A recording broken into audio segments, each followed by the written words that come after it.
We're up. Perfect. All right, good evening, everyone. I will call this regular meeting of the Tigard-Tualatin School Board to order at 6:32 p.m. Thank you all for joining us. Unfortunately, Dr. Ricky Smith is unable to be with us this evening. She is, oh, we're gonna have to, this happens occasionally.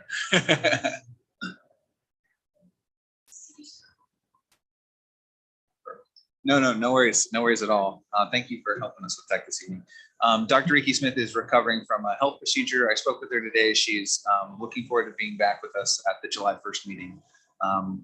So before we jump in, I am going to recommend to the board a couple changes to the agenda. We would like to move action item A, Cities of Tigard and Tualatin SRO IGAs, to happen after report and discussion item B, which is also related to the school resource officer program. We have guests in the audience this evening, so we'd like to move them up. And then also we will remove report and discussion item D, annual end of year equity audit and year-end superintendent goals report, to August meeting of this year, which will be set at our July 1st organizational meeting. So we don't have a date for that yet, but we'll do it sometime in August. So with those changes, is there a motion to approve the agenda as modified? I move to approve the agenda as modified. And is there a second? Second. Great. Motion was made by Director Zerschmied and seconded by Director Jaimes. Is there any discussion on the motion? Hearing none, we'll move to a choral vote. All those in favor, please say aye. Aye. Aye. All opposed? Motion carries unanimously. Okay, so we will move forward with the amended agenda. And first thing up, actually, it looks like I'm a bit out of order here. I'm going to open the annual budget hearing of the Tigard-Tualatin School District at 6:34 p.m. And Patty, can I confirm that there is no public comment for this? No registered public comment. And with that, I will then adjourn the budget hearing at 6:35 p.m. And I will call to order the regular session. We've already approved the agenda. And so then we will move into our first item of the regular session. Sorry for the Robert's Rule of Order cul-de-sac there. And we'll start with the K-8 Enrichment Summer School Planning Team presenter, Director Todd Robson. Director Robson and company, please come forward.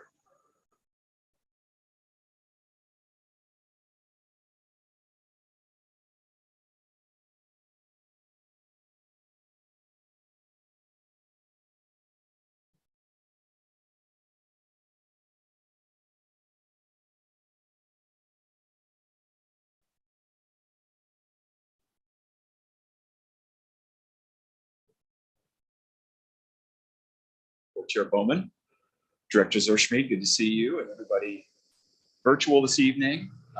Yes, very excited to be here this evening for our good news portion and kick us off here with our K-8 Enrichment Planning Team recognition. And in a moment, you're going to see a quick presentation that's going to, what I want to do is run down what this team has been doing in year 2 to bring our K-8 Enrichment, which is our largest summer school program effort across the district. And it was born out of the experience kids were having in CDL last year. And it was really an attempt from the state to provide dollars, not only for high school credit recovery, but also for our students K-8 to be able to experience kind of coming back into the light, so to speak, and reconnecting with peers and teachers and really having an experience that extended their learning, but did it in a way that was really about thinking outside the box. So next slide, Patty, please. I just want to give you an overview of what is what's happening here. Realistically, that tile across the top of building an entire school in 3 months. That is a huge undertaking. And I just want to emphasize over 1,000 students are attending our K-8 Enrichment, 150 plus staff. That includes classified and certified. 10 office staff with varying responsibilities. Food service staff to provide breakfast, lunch, and snacks to feed our kids. Bus drivers for about 15 to 20 plus buses. Full-time healthcare staff. custodial staff, and more. And so this is, I mean, this literally is building a school in less than 3 months. This heading here, plan, recruit, build, organize, communicate, and go, is exactly this. So if you look at the kinds of things happening, program format had to be developed and planned and brainstormed and go into the grown zone of how we could best serve our kids.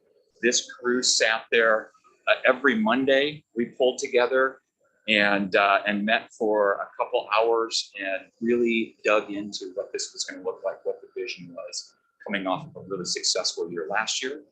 Recruiting staff, outreach to staff, gathering perspective, targeted and creative programming, building and organizing. So from the spreadsheets that capture everything and everything that comes down the pipe, pivot tables, we laugh about that, but how important is a pivot table? You can just imagine when you have to take all this information of all these people and put it into different kinds of looks to be able to understand where everybody's going and how it's all going to work. It's pretty amazing. And then to shift and adjust, place kids, staff, huge undertaking. And then finally, communication. We all know how important that is. Confirmation cards, emails, phone calls, staff info meetings. Yes, confirmation rounds 2 and 3 and more with staff, families, website, messaging, registration, and much more goes on. And the folks that you're looking at sitting here, Maria O'Connor is on virtually, Tim Blackburn is potentially coming in virtually. This group of folks is who has just hunkered in and really put this program together. Next slide, please.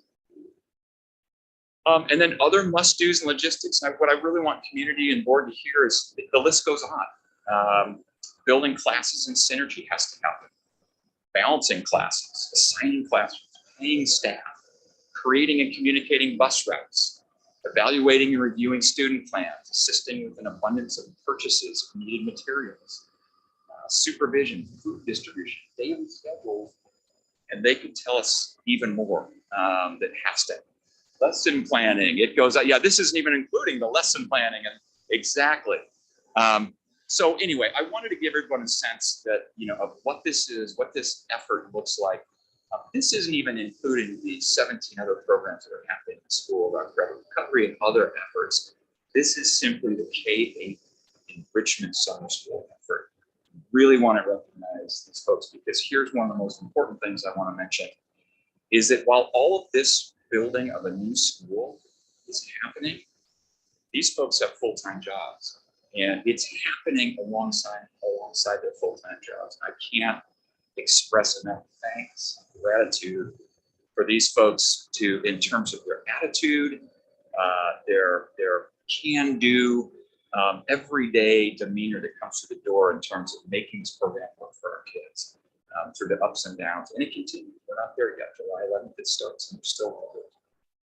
So next slide, please. So with that, I wanted to just share some things that came out of last year that really drive us as we built this program last year and this year. So as you see these things popping up, this is what came about from all of the efforts from this team last year and what we're hoping for this year. And it just continued from here. I captured just a few to give a sense of what the community shared with us in terms of how much they felt that experience. Next slide, Patty. And so with that, I want to introduce to you the team that I'll speak of. Whoops, we have another. Can you call that up by chance? Okay. So as we go through these pictures, because I want to share, there is a slide in here that actually was updated as I was putting this together. But I do want to introduce Tim Blackburn, who's not here tonight. I don't think he's on remotely. He was going to attempt to, but Tim is our administrator for Title III, the master of pivot tables and all things spreadsheet, and just a really strong mind in terms of planning. Karen Hugart is here with us this evening. And she's actually one of our type coordinators at the elementary level. And so has brought a really amazing perspective in terms of this effort wrapping around our program this year. Vidi Morales, she on remotely. She is not here, was going to try to be here as well. She worked in the program last year and is back again this year. Angie Willis, who's very shy, but I said your picture's going up anyway. She is all things TNL, administrative assistant, who the amount of work she does to make sure folks get paid and all other logistics is amazing.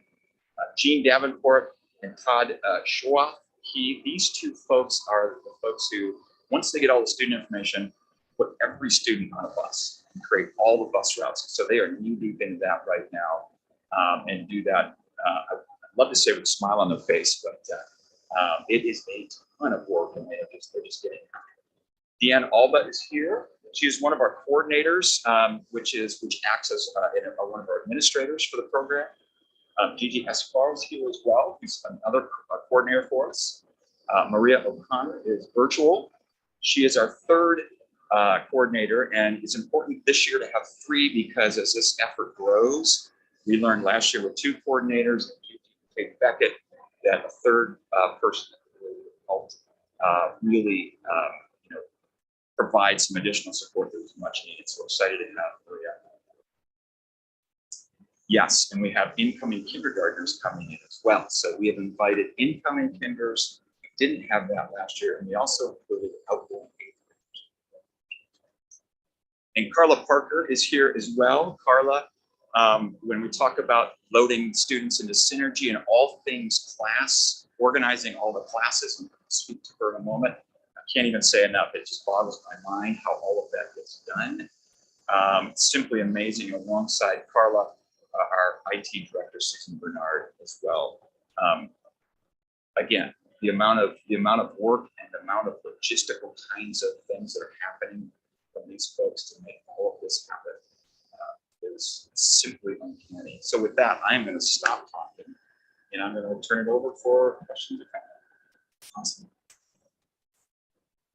Yeah, folks online, any questions or comments? I think Jim and I both have probably a couple if you don't, but just go ahead and raise your hand or unmute if you do. All right, do you want to start? You want me to? I'd be happy to start. Okay. First of all, I just want to say, wow, and thank you for all of the work you've done on this. I heard from so many people last summer in Fred Meyer about what a wonderful thing this was, and can you possibly do it again next year? And I had to do the very, discreet, well, we'll try, but we don't know. And to be able to now say, yes, we're doing it, and here it is, it makes me look really good. So thank you for that. But I wanted to ask, so relative to last year, we're serving more students, is that correct? In this one, is that We're correct? serving right around the same amount of About the students. same numbers? Part of that is capacity. Right. Our building space and our staff. It's hard for community to hear waiting list, but it's just simply out of capacity to be able to say that capacity. You have to stop taking students.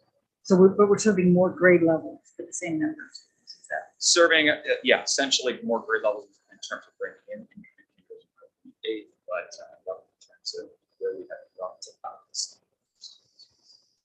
And so just give folks at home an idea, roughly how many classrooms of kids are we talking about? But yes, go ahead. We have about 32 different classes that different lessons that we're going to teach on all grades for the first one. She's 37 because we also have scholars. That is a big school. It is a big school. Yeah, Carla, would you like to make a comment to that? Carla has done, alongside Susan, have done so much logistically to place students. They have to go through our synergy system and all of that organization. So thankfully I like puzzles because this is just a huge puzzle to me. Excuse me. And I also am kind of a nerd and I like data verification. So I like making sure that things are lined up like they're supposed to. Yes. I am so glad we have a nerd like you in the district to do this work. Thank you. That's awesome. Well, I will join Director Zersby in saying thank you. I was so happy when the state made the decision to fund this, and I hope that they will continue it indefinitely because it's such an important particularly post-pandemic. It's just such a big deal. I do have a few questions. First one, I am curious, how did this committee get crafted? Was this a volunteer or voluntold situation? Oh, It's not what you were supposed to say. Well, a lot of our crew was here last year. Okay. And so to keep that thinking going, had that experience, it was an initial ask to say, hey, are you up for coming back for more? And that's amazing. They jumped right in. Deanne taught last year in the program, and this year we're looking in for an additional coordinator. And Deanne is an absolute go-getter, and her organizational skills, just her absolute positivity and willingness to do what it takes.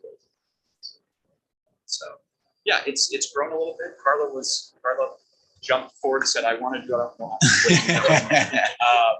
And Susan the same ways as our IT director, we kind of turn to Susan and Carla in many ways and say, hey, can you help us with? And if they say no, we're dead in the water. So they say yes.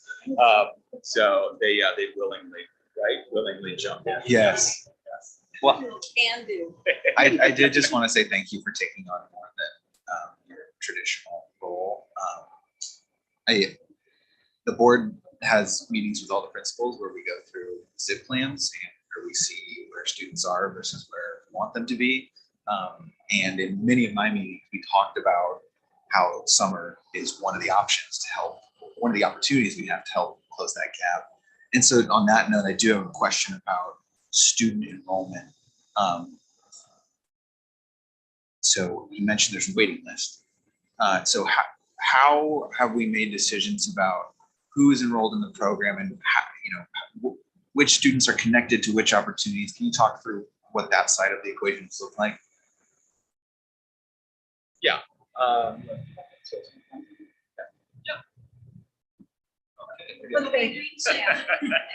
So we wanted to make sure that our students in the margins were going to have opportunities, because sometimes they're not the students that typically go to a summer camp to do the spring. So we used our amazing FPAs, and they were able to get that going about 10 days before we opened it up to everybody else. So it was a one-on-one reaching out to families and making sure they got the ability to sign up.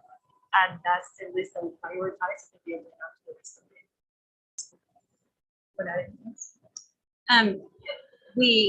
We also wanted to make sure that we are able to fill gaps in the learning and from a teaching aspect, because I'm in the classroom during the regular school year and was in last year. Not only filling those gaps, but we all know about relationship is the key to be able to even broach that subject, to have the vulnerability to enrich. And so just making school a place where kids want to come. So during the summertime, getting those relationships built, I really think increases the attendance rates and stuff, because when they came back, I saw you at summer school, or like you said, I saw you at Fred Meyer out and about. And so we're in the business of filling holes, educating. We're in the prime business of building relationships with these families and students and getting everybody ready. Key pieces to these funds is that we are serving our underserved students, and so that was the outreach initiative. And really, because you said making sure that we provide an opportunity that many times there, and our family partnership advocates will also that was SIA resource. And then it was hard. It was what's happened we saw last year. We opened it up, for example, on Friday evening, the registration, having had filled enough, with the number of students with the initial outreach. I think we had about 150 students, 182 students. And knowing we were sitting at last year around 1,000 to over 1,000, and within by Monday evening, we were at 50. I mean, it's that quick. And so I'm doing this like yay, but at the same time, it's like, wow, this thing is growing. And so yeah. The academic focus this year too, and like how last year was mostly enrichment, and we wanted to get kids back in the classroom re-engaged. And so this year we wanted that still that we want them to come when they want to come, to get to the cool art class and the, all of these awesome enrichment activities. But in the morning, we're going to offer academics, and still the kids signed up for that as well. They signed up for the academics and the enrichment, and a lot more options. We're even doing a free algebra kind of class for kids to get ready to go into ninth grade. That's awesome. Yeah. So that actually, my final question, and I will caveat by saying, as someone who did summer camps and all, there's a huge non-academic value for students to be in those spaces, building those relationships. And I'm also wondering, will we be doing data collection associated with this so that we can go back to policymakers and say, hey, this is what we got with this investment, and if we could expand it or serve more students? Have we thought through what the data collection might look like? Good. Add to that, yes, as I'm sure my colleagues are going to over those spots. But the deal is, through getting the grant, getting those dollars, you're also agreeing to specific data collection.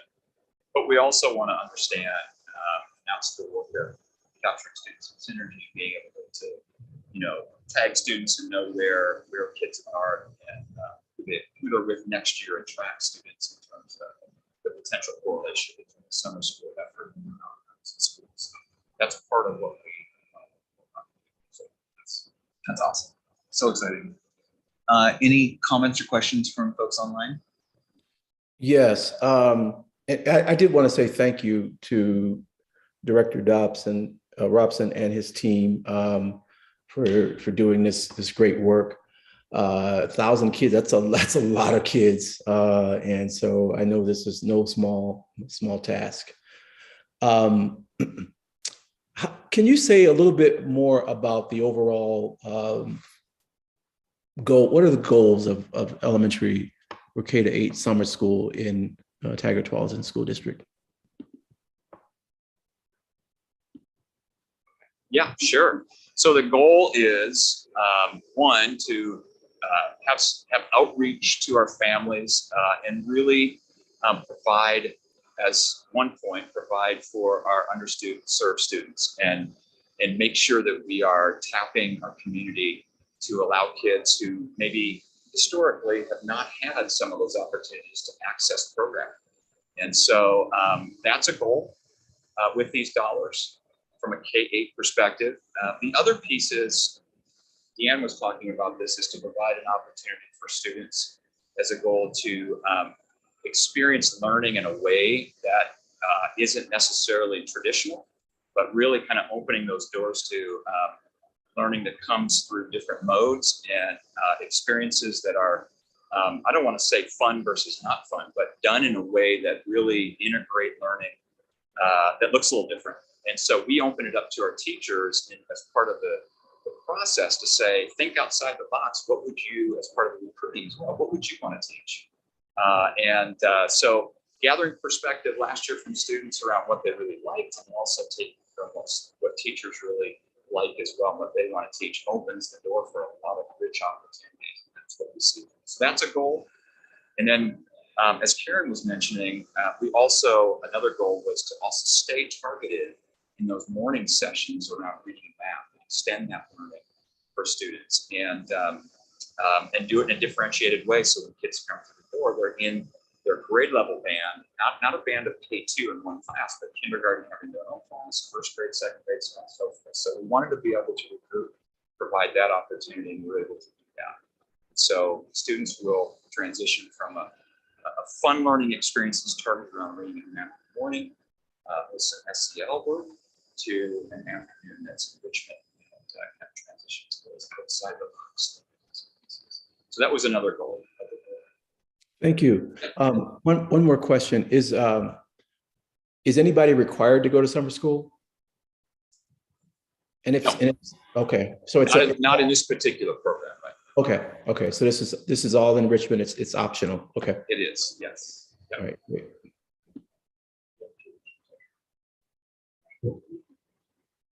One thing that is, I think, a goal of ours as well, goes back to community building. What the pandemic showed us is how much we need our community and how much isolation was detrimental to students and their learning. And so this year in the classroom was one of the hardest years I know for myself as a teacher, classroom teacher. I thought online was really hard, and I was so excited to get back in the classroom. And then I saw the deficits of not only the learning, but the social emotional. And what we found last year from our program, the program, was the connection with community. When you see those families and they're picking them up, and we've fed them and we've given them opportunities, and you send them home with fun things or whatnot, we're letting them know that TTSD is a great place to be, and we're family, and we're going to fit all those needs we're here to do while we're educating at a high level. So that was a big goal as well. And All right. so that really is just the pinnacle goal there too. I appreciate you expressing that. Thank you. Well, I would invite folks in the audience to join me in thanking the team who made this all possible. Thank you.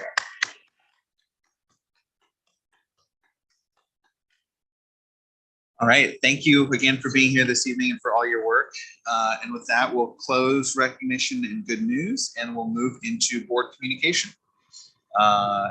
Anybody online, Director Hymas or Vice Chair Lynn, would you like to start? Go ahead, Director Hymas. So today we have the pleasure of, bringing the the ISH committee. They're going to be presenting to you all soon.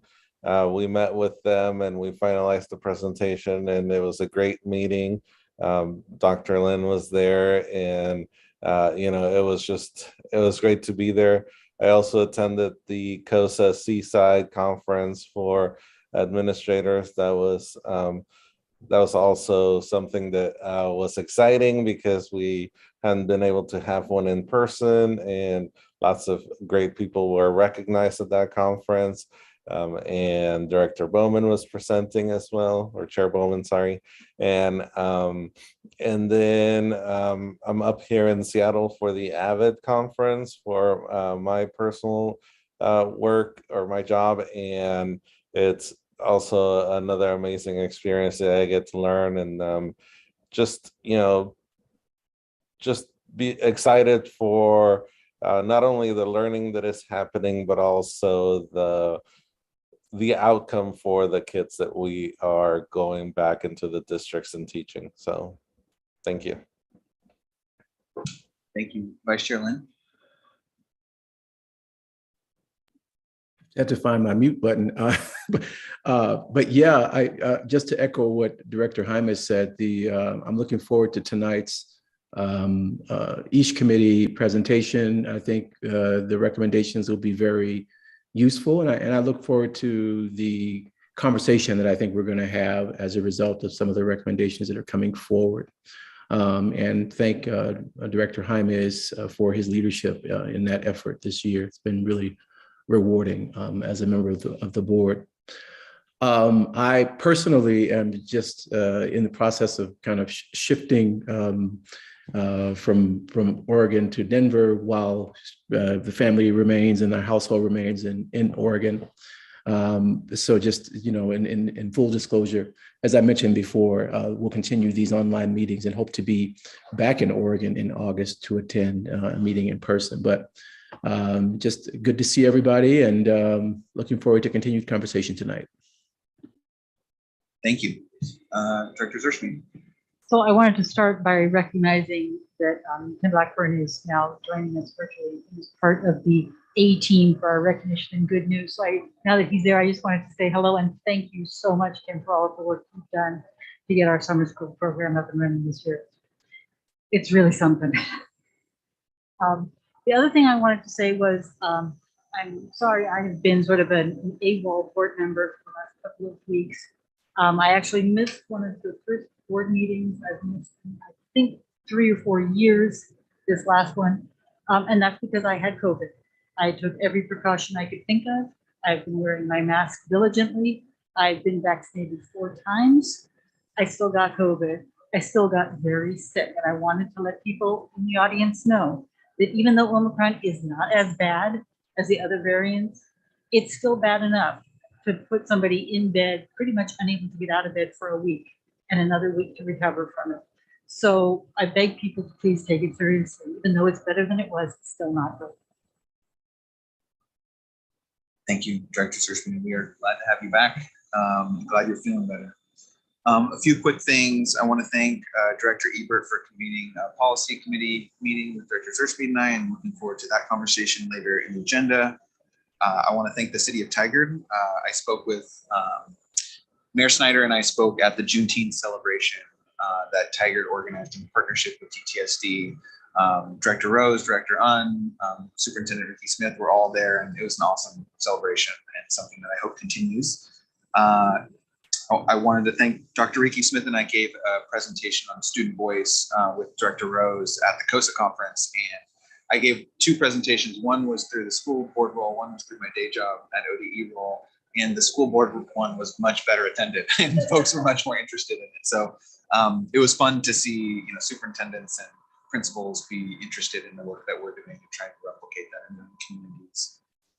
And then finally, it was fun Director Irvin and I walked through the Tigard Balloon Festival with Senator Ron Wyden and Mayor Jason Snyder over the weekend. And it was very hot, but congratulations to the city of Tigard. From what I've heard, I talked to Katie McKee, teacher who helped organize logistics, who was very well attended this year, which is awesome news for Tigard. So good things happening in the community. Any final comments before we close this part of the agenda? All right. Then with that, we will move on to public comment, and Patty confirming we have no public comment registered. All right. Then we'll move to reports and discussion. We'll start with item A, brief update with presenter Zinnia Un, Director Un, and I believe there are some guests in the audience who will be joining Director Un. So we'll invite you all forward. Thanks for being here.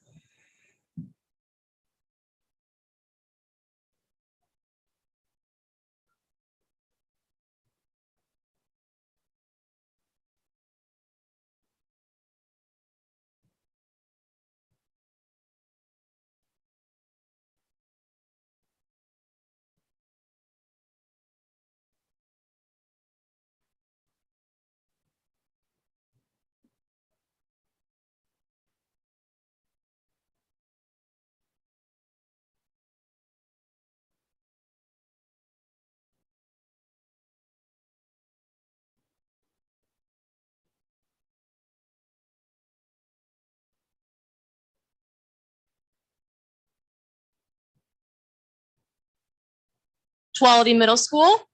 And these are my 3 youth ambassadors. And they're going to come forth and discuss some concerns they have within the school. And so they'll each have 1 minute, and they'll just describe a paragraph that they wrote about those concerns. Do you have the presentation?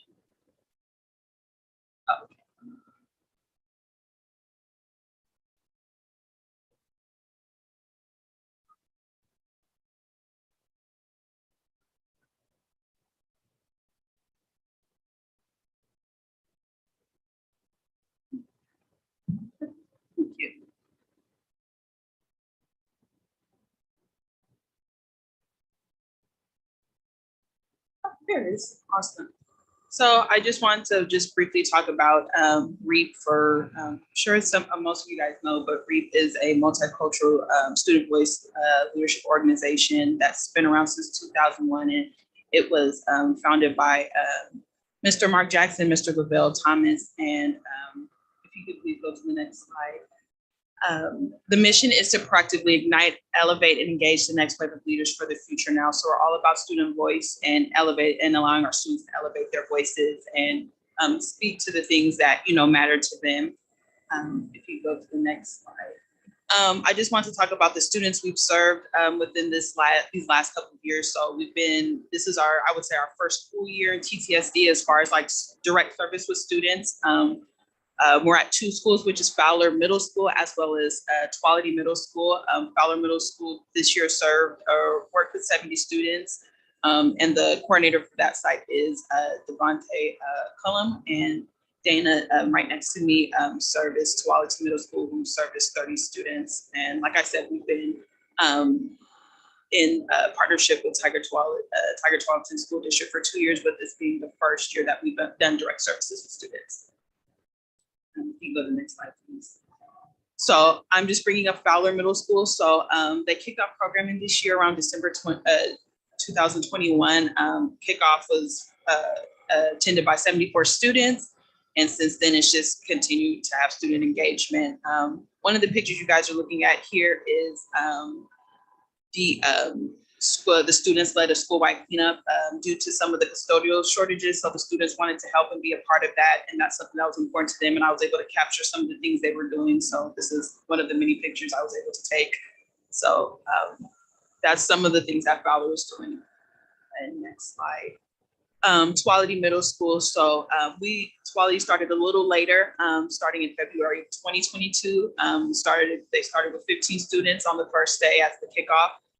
Some of the things they've been working with, as far as their numbers have grown, they were able to put together care packages for Good Neighbor to help families in need, and that's something that the students were really wanting to do at the time.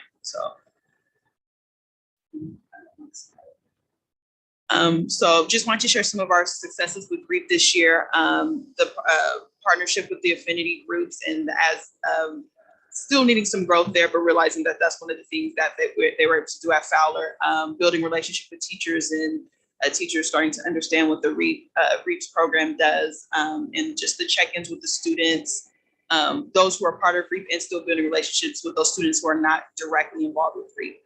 As well as collaborating with the culturally responsive liaisons and supporting student climate throughout the school, and just, being a face, being visible, being present amongst us during the school day in the hallways and the cafeteria. That's been a lot of the success in getting the morale about REAP at Fowler.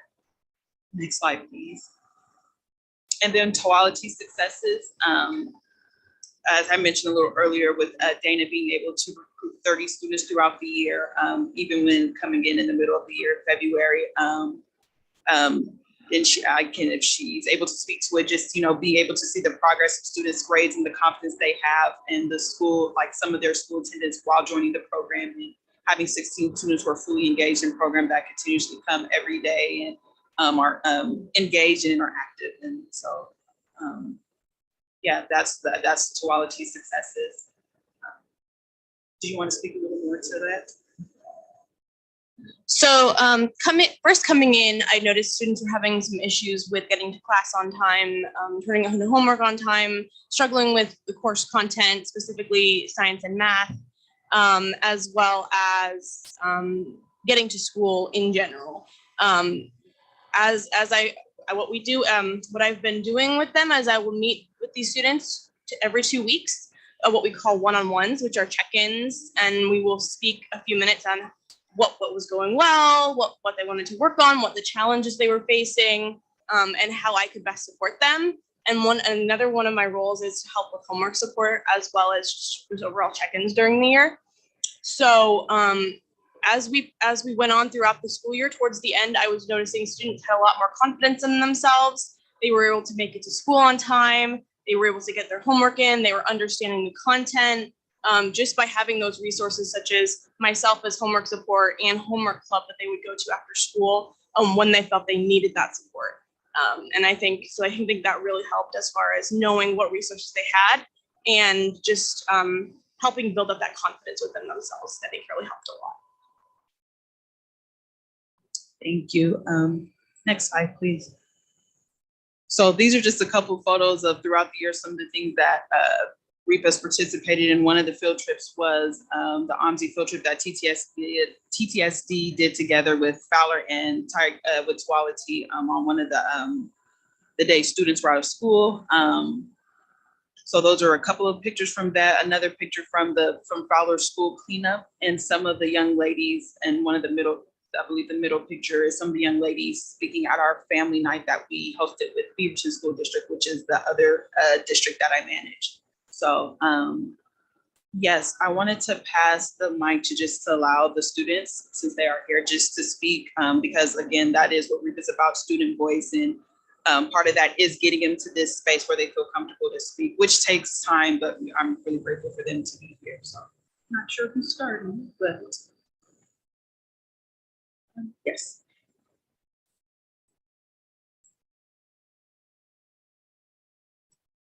First of all, thank you very much for giving us the opportunity to share thoughts and ideas. Today, my best friends and I are here to share what is important to us and the concerns we have. We believe in the importance of diversity, inclusion, and equality, and we want to fix some of the unfair treatment people of color face at school. It was in 1954, only 68 years ago, that schools ended segregation. But let's face it, segregation might have stopped the racial slurs and comments happening.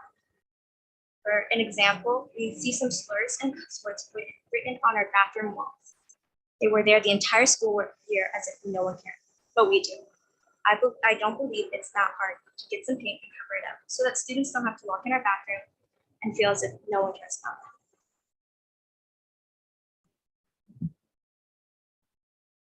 them. I want to add to what I just said. When students use slurs and the school doesn't do anything about it, it creates an environment where students feel comfortable using those words again. We all have different backgrounds, nationalities, and different perspectives and on different issues, but no matter what, we should all feel respected and safe at school. When someone uses slurs that makes racial comments, we recommend that teachers not just tell people to stop, but take the opportunity to educate them and help them understand the racial movements.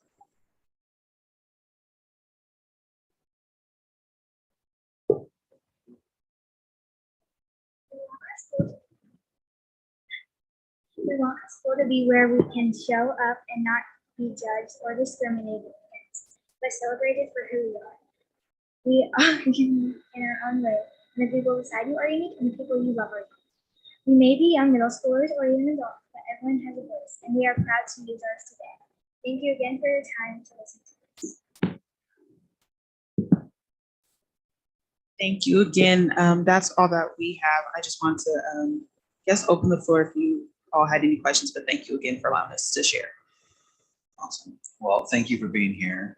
And to the student speakers, thank you for sharing your voices. It's probably a little bit nerve-wracking to come up and give comments like that, but we appreciate you being here, and you all did an excellent job of sharing your views. So thank you, and we hope we continue to hear from you. With that, I imagine there might be some questions or comments from board members, so I will open it up to my colleagues if they have questions or comments.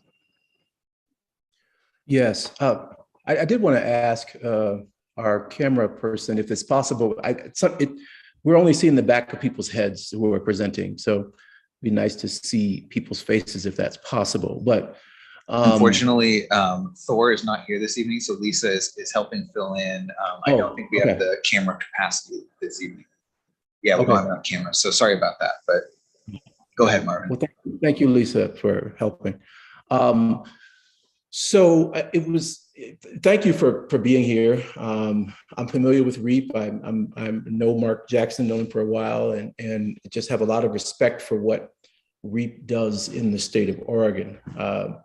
And was wondering about a couple of things as you went through the presentation. It sounds like the REAP experience at each of the middle schools was very different. And so I wondered about that. I also noticed that that the students were talking about hate speech and feeling accepted and feeling, like they should be embraced for who they are. And what I saw in terms of the activities seemed to be a little bit there seemed to be a disjuncture between, I think, what at least the students were saying tonight and what you were describing as your work. So I'm just curious about, why the variation in terms of the activities at each of the schools, and then how why the misalignment between what seems to be students' interests and needs and activities at the schools. Does that make sense? Yes, that does make sense. So I may not have really brought it up, but during, we do after school programming as well, 2 days a week. So there are those times in those spaces where their students are able to talk about those things and bring those things up. As Dana had mentioned, there are the times where in one-on-ones where students are able to discuss those issues, as well as, speak with their coordinators about those things at that time. Again, that is something I didn't bring up in the presentation. I was just giving the updates of what we were working, what was happening at each of the sites. I'm not there every day, as I just manage and come through so often, as far as a couple of times throughout the week. But I do know that some things have been mentioned to me along those lines. So hope I'm answering the question. But yeah, these are things that have come up to me and have been shared with me as a manager. So I'm hoping, again, that answers your question. Yeah, I would imagine REAP can provide a space for particularly students of color to voice their concerns, to share their experiences, and to even develop potentially coping mechanisms for dealing with these kinds of events. Yes, that is, yes. Yes, a lot of like I mentioned, maybe I haven't mentioned, a lot of it is, with REAP, it is a space to create a safe space for students. It's multicultural, of course, but it is, we do our other site, Fowler, it is an area for students of color to be in those spaces and to have those conversations. Some of the programming, as I mentioned, they have had those conversations, especially not saying that it's only appropriate for February, especially for Black History Month, but those are times where those conversations more so happen, I can say.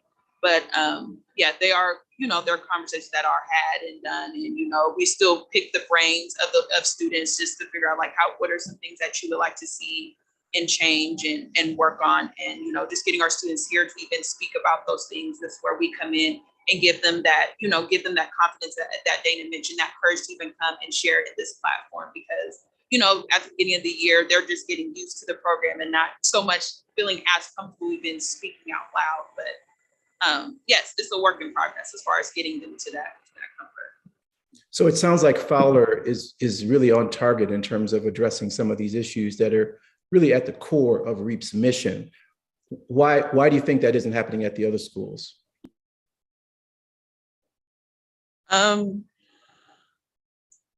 I just made, I'm not sure if it's the demographic, it could be the demographic or just the differences in students. These are Tualatin students speaking.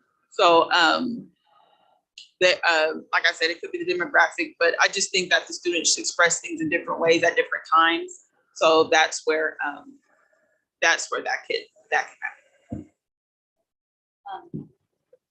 Again, we are at our second year of partnership with REAP, and I think for the direct question that you have shared, Dr. Lynn, was that at Fowler, we had a connection with our culturally responsive liaisons. So they were really supportive and engaged with representatives. And I think one of the things that we're looking at as a study to improve partnership is to embed and integrate our Canadian Alliance groups partnership with our partners. Zinnia, Yes. the director, Owen, you have to put the mic right, because I can't hear anything you're saying. Oh, okay. So let me try again. So I wanted to share that we are at our second year of partnership with REAP, and part of that study that we found is the success that we've had with Fowler. We acknowledge that Fowler got started a little bit before Tualatin did. As you saw, Tualatin started in February, right? And so the other part of that is we also had connected with our culturally responsive liaisons. We have been inviting, Devontae with the equity leadership team. We have hosted conversations related to each and bringing in student voice, staff voice, and so forth. The goal of the study moving forward is how do we do that with Tualatin? Because very similar to our Affinity and Alliance group, mission and vision, we support knowledge, social emotional support, and as well as advocacy. And part of that advocacy is How do we involve students in partnering with a complex problem such as bias, misuse, and hate speech? And so those are the things that we are working towards integrating as we talk about future partnership. I hope that answers your question. Yes, it does sound, Director Un, like your team has been able to have a how do I say, a closer touch with Fowler. Perhaps if I can ask a question that I think gets at what Director Lynn was talking about, but maybe in a more concrete way. And since we've got students in front of us, I always want to ask the students. And I'm sorry, I did not catch your name. Yeah. Natalie? Natalie. So you said something that I thought was really interesting. You mentioned that it was really important for everybody to be celebrated for who they are. And I think that's really a universal human need, right? We all need to feel celebrated. So I want to ask you, as a member of REAP and your work there, do you feel like you have been celebrated? And do you feel like you have been celebrating other people? And can you describe ways in which that might be true? Like ways that I've been celebrated? Yeah. Like how have you felt like this program has helped you be celebrated or helped you celebrate other people? Well, people have been very nice to me in REAP, and everyone's nice and everyone celebrates other people for who they are. And yes, I have been celebrated. Good. Thank you very much. I appreciate it. So I think I first just wanted to say that, speaking as board chair, that it is not acceptable in this district for racial slurs and hate speech to be present. And I'm sorry that those are things that we've encountered. This isn't a new problem, unfortunately, and you all are probably aware of that. We've been working on this and making some progress, I think, which we'll hear about later this evening through our EASH committee and some new frameworks and policies. But you know, racial slurs should not be up on the bathroom all year. That is not what should happen. And I want you to feel validated that your concerns are very real and very fair, and that we as the adults need to do more to prevent those from happening. So I will be following up and asking some questions about how situations were dealt with. But from the board level, when we hear complaints or concerns from folks, usually our first step is to ask if you've had an opportunity to connect with your building principal. So the principal where you go to middle school. So I'm curious if you had an opportunity to talk with an administrator or principal about any of these concerns yet? Yeah, go ahead. Can we get the microphone on? I'm sorry. Yeah, I've had a problem before. Okay, and so these specific issues that you've raised, were they aware of like the bathroom issue? Yeah. Okay. Okay. Well, I'm glad that you were able to make those connections. Yeah. So unfortunately, we can't open to the audience. These are invited guests, unless, are you with REAP? Okay. Okay. I'm happy to connect with you afterwards. And thanks for bringing your child and allowing them to present. So I appreciated your comment where you're talking about teachers, you know, not just saying that it's bad and moving on. That's what the EASH process is supposed to help facilitate. And I know that it's a challenging thing. It's a difficult thing. But I hope that we'll hear in our EASH presentation later this evening sort of about how that's going. So yeah, I just wanted to validate and acknowledge what you said, because I know it's hard to present to a board, but I've just kind of been reflecting on your experience, and I hope that we can do better as a district moving forward. One logistical question from the slides. One of the slides mentioned engaging 30 students over the year, but 16 being fully engaged. What's the difference between those types of engagement, or what's considered fully engaged versus being a program participant? So we had a lot of challenges this year in terms of being there as leaders and being there, not fully understanding what the program stands for. And I think there's still a lot of behavioral issues that are we've had reached challenges this year in terms of engagement and being able to have like a quiet voice and things like that. So we're still working through those challenges. So I was able to, from what I was noticing in the students I had, about 16 were able to be fully engaged throughout program time. But we were still going through how to best facilitate the program for those for the whole students as a whole. So that's still a work in progress. Yeah, just a lot of challenges. Staying fully engaged throughout the whole program. I think a lot of high energy and things like that. So the 30 would be people who had come to one event or but didn't come to each program opportunity throughout, basically. Yes. Got it. Okay, that's helpful. Okay. Any other questions or comments? Oh, Director James, I see your hand is up. Yes, thank you, Board Chair. First of all, I just want to say thank you for coming out here and presenting to us. I really appreciate it. I echo the sentiments of the chair that you should not have to live with those words on the, painted or written on. And like you said, sometimes the most simplistic answers, which is, just to paint over it or whatnot, sometimes fail to or escape us. And so I appreciate what you're saying. And I'm just sad because that is one of the schools that, my kids attend. And so don't want them to see that either. So I appreciate you bringing us to our attention, and I appreciate the chair following up on that. And but thank you for your bravery, and you've been heard, and hopefully something will come out of this. And you will see later on in our presentation for the ISH committee that there's things that we are doing and putting things in motion that should help with what you've experienced. So I appreciate you, and thank you so much for your leadership. Okay.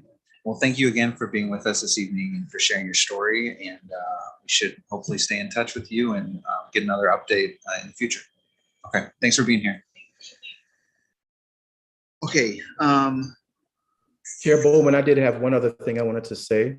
Sure, Vice Chair And Lynn. that is to the folks who direct the program, that what I'm interested in, and I think other board members are also interested in, is identifying any barriers to you getting your work done in the best way possible. So just with that in mind, hopefully you'll keep in touch and we'll figure out how we can help make this program the most successful it can be. All right, thanks. Thank you. Okay. So next we will move to report and discussion item B, School Resource Officer Program Update, joint presentation with Directors Un and Gomez, and I believe guests from the police departments of both cities as well. Thank you for being here.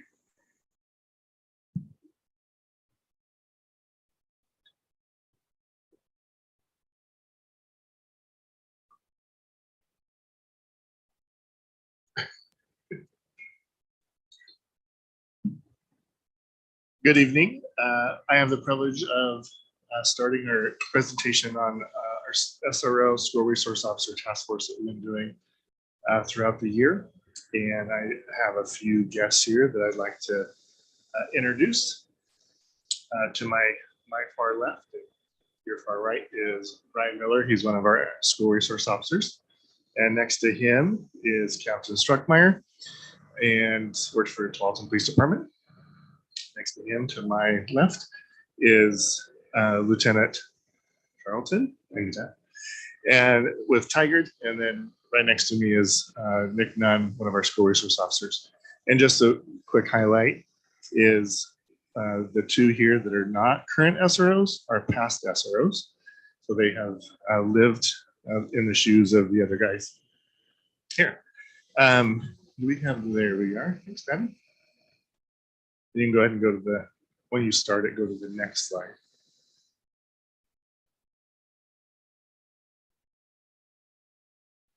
So what we're here to do this evening is just give a report, update from our partners, the City of Tigard and City of Tualatin Police Departments and TTSD and our task force. So that's what our goal is this evening.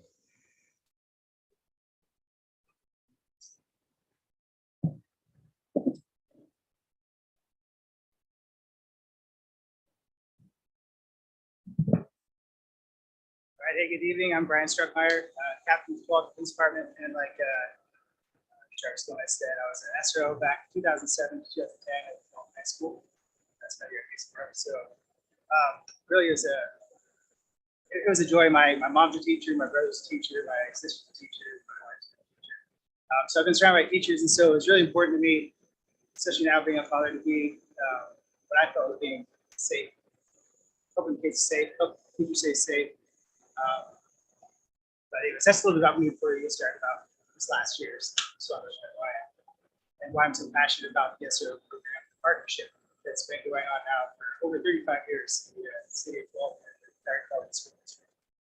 So this, I don't know if you can hear me all right on the microphone, but Can we just do a check real quick? Can you hear online? They're saying, yeah, you're good. so this last year, much like previous years, the Tualatin SRO has been involved in a variety of school safety events, such as threat assessments, lockdown drills, and assisting with the national walk and bike to school events. Additionally, this year, the Tualatin SRO has hosted a virtual meet and greet with Tualatin staff. That was something new that they did this year. Tualatin SRO has facilitated our holiday shop at the cop, adopt a family, and coordinated the delivery of holiday trees for some of the students and families from the entire Tualatin School District. A few of the challenges this year that the SROs faced, trying to identify and meet with the various affinity groups, the goal, something they worked on. But these groups seem to come and go, and there is really a list that was available for the SROs that was readily available. But they did their best to meet with the various groups. Also, being part of the NIMBLE committee, the steering committee, SRO task force, the committees have changed names, but they spent a lot of time on being part of these different committees. Stakeholders were identified to serve on a group. But the goal was never clearly defined what this was. I felt that the SROs were constantly trying to explain themselves, educating the attendees of their function and role, often after repeating the presentation matter, the different people are coming and going. But we know change can be good. This change has been good. It's been going through the ringer for Officer Brian Miller, Kevin Miller, Sergeant Jeremy Rankin. But we know how important it is. So we're okay with it. You know, we want to keep moving forward, and we know that out of all this coming in, it's going to make us better and hopefully make the program ever stronger. Good evening, everyone. Again, my name is Neil Charlton, and I'm with the Tigard Police Department. I'm here in the stead of Commander McDonald, Jimmy McDonald, also a previous school resource officer. And I just want to say, you know, in October, I will retire after 33 years of public service, 23 years with Tigard.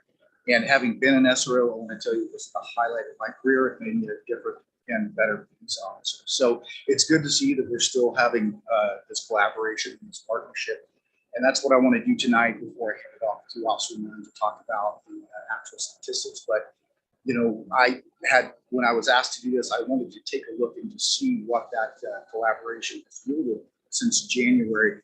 And what I did was I looked at the number of hours that our officers in the patrol division on day shift spent while school was in session since January to May 31st. And of 990 hours or 59,000 minutes, those officers responded to 7,256 calls, while 3 school resource officers at the same time were assigned here. And what that did for both the police department, the city of Tigard, and the Tigard-Tualatin School District is that it kept those patrol officers having to respond to the schools. The school resource officers were here and responded when they were available. So that collaboration is both a benefit to the schools and to the city of Tigard, and we do appreciate it. So I'll go ahead and turn it over to Officer Moon.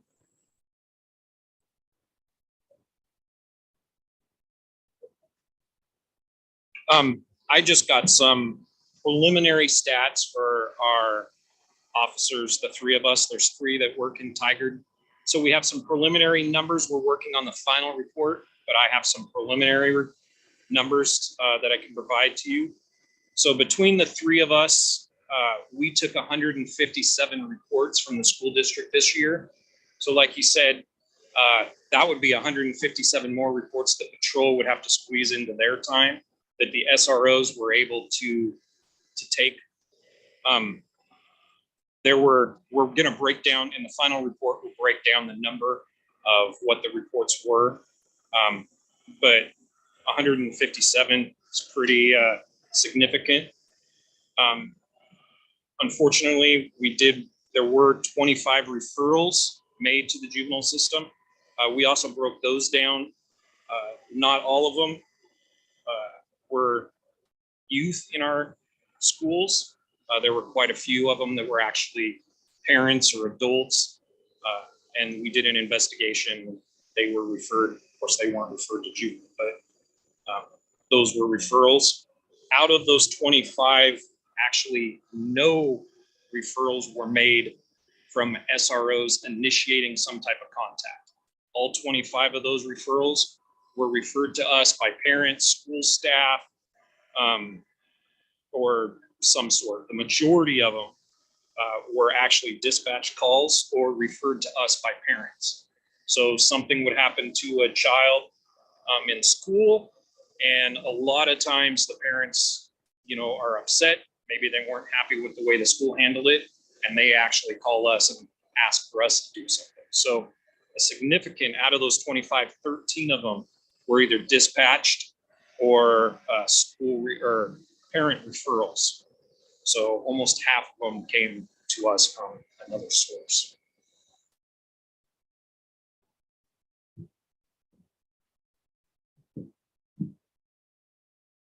I can actually say that we haven't finalized our numbers as well either, but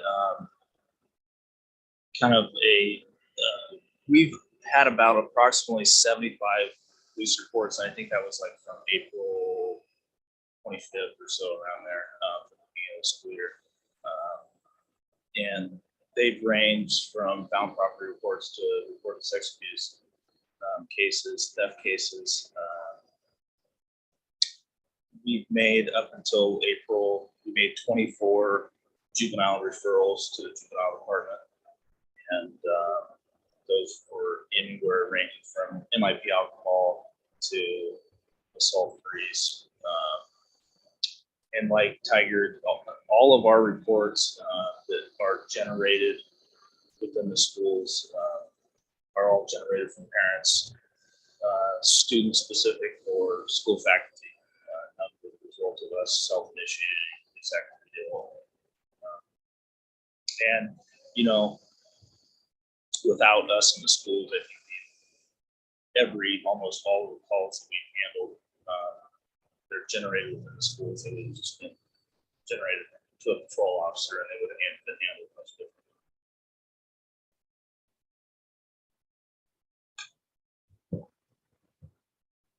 Would just like to add to the numbers that I gave you earlier. I did do an average for our patrol officers. Time spent on those 7,000 calls. The average is about 9 minutes on each one of those calls. So if you factor in calls at the schools, that's about how much time you expect if it's not a complex issue. So I definitely value that at the schools. I've never taken a call that's less than 9 minutes at the school. Oh, thanks. Next slide, please. So we want to just give a quick update on the charge of the task force as community stakeholders coming together to ensure that we are doing the work that we had highlighted in our new contract related to relationship development, focused on historically underserved communities, communication and transparency, health and safety, understanding impact of uniform and gear, as well as professional development. So the task force has reviewed progress, reports, calibration using protocols to ensure feedback and implementation of programs. You'll see some of those things that are highlighted in the next few slides. Next slide, please.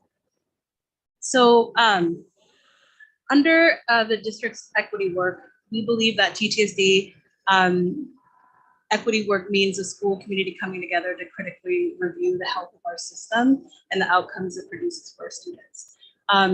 Next slide, please.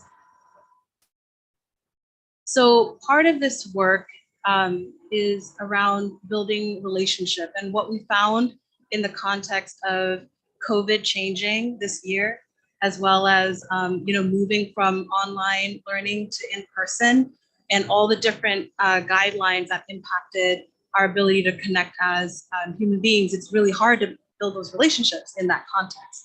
Yet our SROs, and specifically we're going to talk a little bit about Officer Nunn and Officer Miller today, they've taken those pivotal milestones, though small, micro, but the macro impact is there. So each click will be a stepping stone. So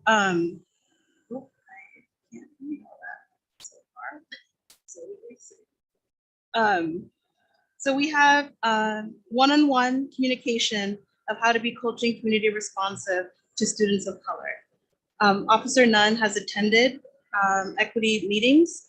He's also attended community partner meetings, which proved to be an area for calibration. And from there, Officer Nunn's commitment to participate and continue to engage in this conversation was present. He attended the Tigard High Multicultural Night dressed down. He helped with some of the activities, which affirms feedback from stakeholders and listening sessions. He reached out to see how to best support Pride in order to ensure the safety and inclusive of mental, emotional, and physical support for LGBTQ+ community. He's also joined our staff in taking restorative justice trainings to start moving from punitive to empowering solutions as part of Tigard High staff. He's shifted technical language to language that humanizes, and also most valuable, helping TTSD partners see areas of improvement in communication or participation in community engagement. And then we're going to head and share a little bit about Officer Miller's work. I learned something new yesterday. Officer Miller, how long have you been in the as an SRO? 20 years. Oh, well, there you go. So we're the first stepping stone that I want to highlight is that, but the next one is Officer Miller's ongoing commitment to meet and discuss hard conversations about equity. He's joined staff meetings dressed down. He's met with and greeted Latinx family groups. He's attended community partner meetings and then followed up with our GERCO community partners.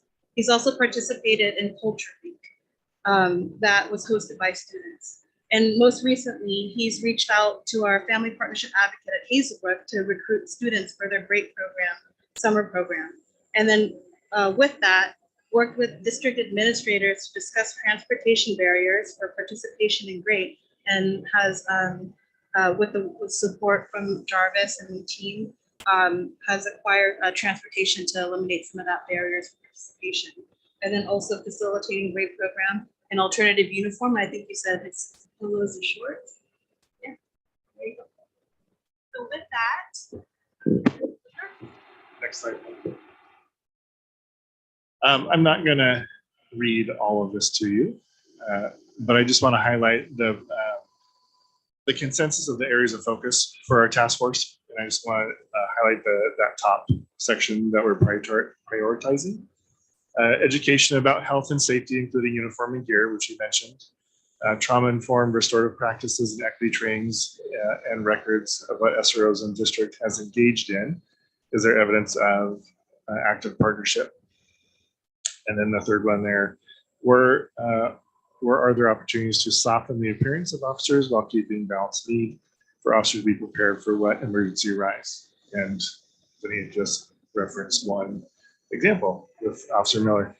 And then there's some reinforcing and some study that we're going to do that I'm just going to highlight just a couple of reinforced roles of our SRO, and highlight things SROs are doing well. And then what we need to study is what does it mean to have humanizing partnerships with all parties, including ERCO and so forth. How have opinions of SROs changed based on national events? We know what has happened in our this past year, and just what is that culture and belief system. Next slide, Patty. And so what have we already been doing? So that's what the prioritizing was when we started, and where are we now?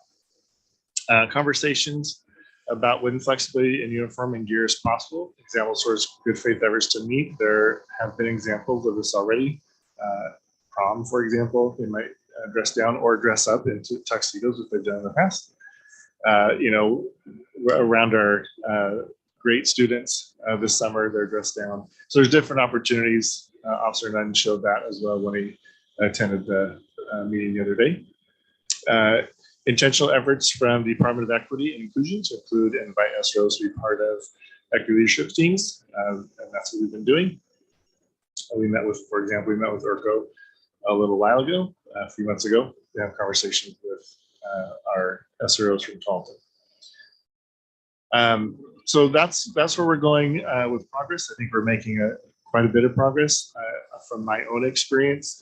And I think the four gentlemen here would also say the same thing. Is in the last year and a half, I think there's been tremendous change in the partnership with our cities and school resource officers to be more part of the staff and not just in the social part. They're engaged in leadership opportunities. They're engaged in meetings with actual school staff and trainings there. So I think we're making some significant efforts, and it's been really fun to be part of. Questions time. Thank you all for being here. I'll open up to colleagues with questions, comments.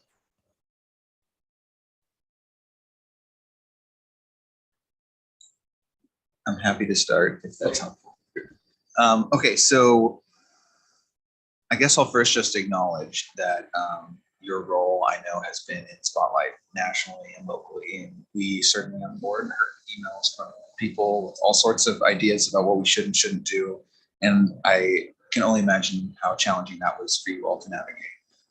And I want to thank our district leaders for helping facilitate a challenging conversation with a lot of different ideas in it over a course of months. And I'm really pleased with where we are right now and the work that we have ahead.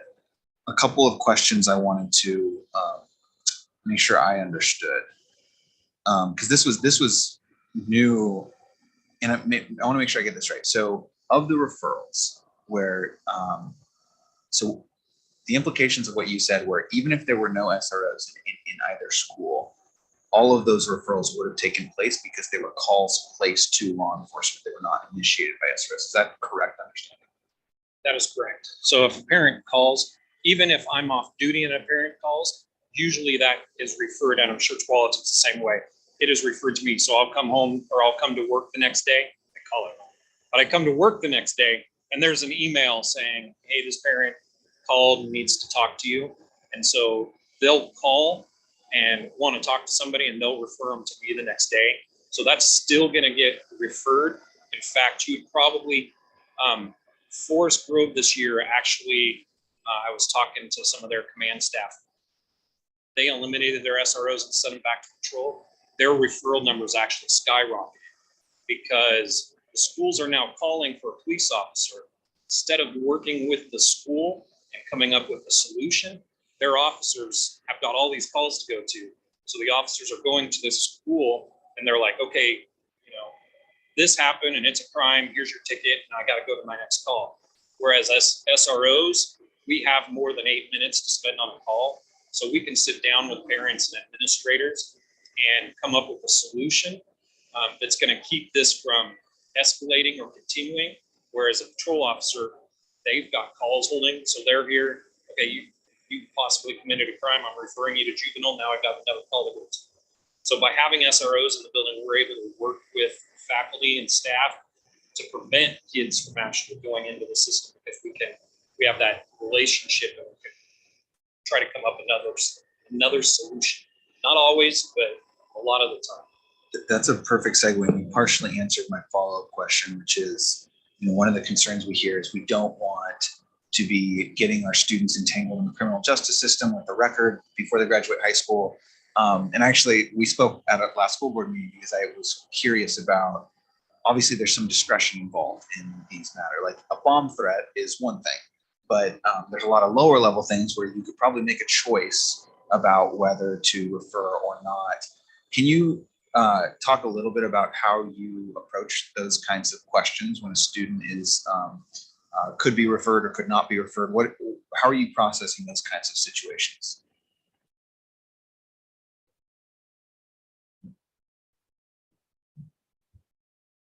I can speak for the Tualatin, two SROs, the other officer Miller. We don't want to make a referral. We'll do everything we can to sit down with parents, counselors, maybe the dean of students, associate principals, and try to work out a plan to see what the school has done. I can say towards the end of the year, a lot of my referrals that came from the middle school are frustrated parents with what they think is not being done at the school level. And so they're adamant that a juvenile referral against other students, is going to, immediately fix that issue between the group of students within, that school community. And it doesn't. I try to explain that, but sometimes you just can't explain that to parents and have them realize that just because I make a juvenile referral doesn't mean that the situation is going to go away and it's going to be automatically fixed. So we do everything we can to, work a plan out with the school and the parents and hopefully make everybody happy and get stuff documented within the school community and, maybe documented within our system, but not make that juvenile referral. So the majority of the cases that we've had are just, like you brought up the bomb threat, those are kind of automatics. There are those automatic situations, but most of the stuff is parents being adamant that they want the referral, where you get those automatic type of calls. If I can just comment just real quick. I hate to date myself like this, but way back in 2004, when I was a rookie school resource officer, some may recognize this name. A very veteran school resource officer, Rick Peterson, told me that not all incidents in the schools are handled with a pair of handcuffs. They need to be handled with collaboration and working with the school staff. And that was a very important lesson I learned about, not responding with a citation or sending it to juvenile. You could actually work with a whole group of people that have the best interest of that student. So that's just my lesson. And I think one thing we need to mention is when we refer somebody to juvenile, if they get referred, as of January, when we met with the DA's office, I think it was less than 80% or more than, it's 80% never see a courtroom. So they handle those informally. So when we're talking these numbers, when we say a certain number, that aren't kids necessarily going to the court system. They're getting referred, but 80% or not more are referred or are handled informally. So not all of these kids are ever going to even see a court. That's helpful. My last question, and I'll open it up to colleagues if they have questions, is I think Owen is here. We were at the same table at a student voice summit, so I want to thank, I think at least you two are participating in that. I can't remember the name of the gentleman at my table, the SRO, but students were sort of explaining their views and their concerns and what they were worried about. And the same students expressed different times where they wanted to see SROs more and where they wished that the SROs weren't so present. And we sort of had a moment where we reflected on that dynamic as a table. So I guess I'm curious, when you think, and it's sort of talked about in here, uniform and gear, I think is part of this, but when you're thinking of your presence at school, do you see your how do you think about whether you should be a visible presence, who's, people should see when they're coming in and out of schools versus, maybe being in plain clothes or maybe not being prominently featured?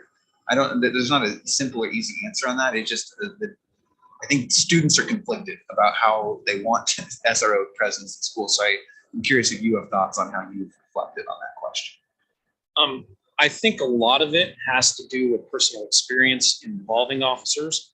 I've had conversations with kids that have said, I have traumatic experience with police officers, and their experience is going to be much different than the average student that's walking around the school that maybe hasn't had any contact with law enforcement. Their personal life is going to dictate kind of how they feel about it. I know I've walked around the school and I'm talking to kids and they have no issues with me. They flat out say, yeah, you're a cool guy. I have kids come in my office all the time because I have snacks. They come in and take snacks. A group of them came in the other day and handed me, hey, put this up on your office. So they hung a picture up. So I think each one is going to have a different experience. And I don't know if having a uniform or not a uniform, they know we're a police officer. And sometimes I think whether we have a uniform or not a uniform isn't going to necessarily affect how some of them feel. It might, but I think they just know we're law enforcement. They maybe had a bad experience with law enforcement. And no matter what we're wearing isn't going to change their history, their past. I had a unique opportunity at the beginning of this year to be in a program where I met with about 260 law enforcement leaders from around the country. And we talked about this very issue about school resource officers in schools. And one of the, anecdotal conversations that we had was the response when someone that was up to, no good or something bad arrived on scene at a school. There were a lot of stories that were told by these leaders about that, the presence of an officer in uniform or the very vehicle being parked visibly out front deterred that person. There was video evidence of that. There were also police reports to cover that. But the other part of the conversation was about having that collaboration with the schools, having that partnership with the folks within the school district also allows you to, tune when those uniforms or vehicles need to be present or visible, or when they need to be, kind of muted or not visible at all. If you have a special event, if you have, a situation where that needs to be, when you're in contact with, your partnership, then you can, like I said, we'll tune that to your needs.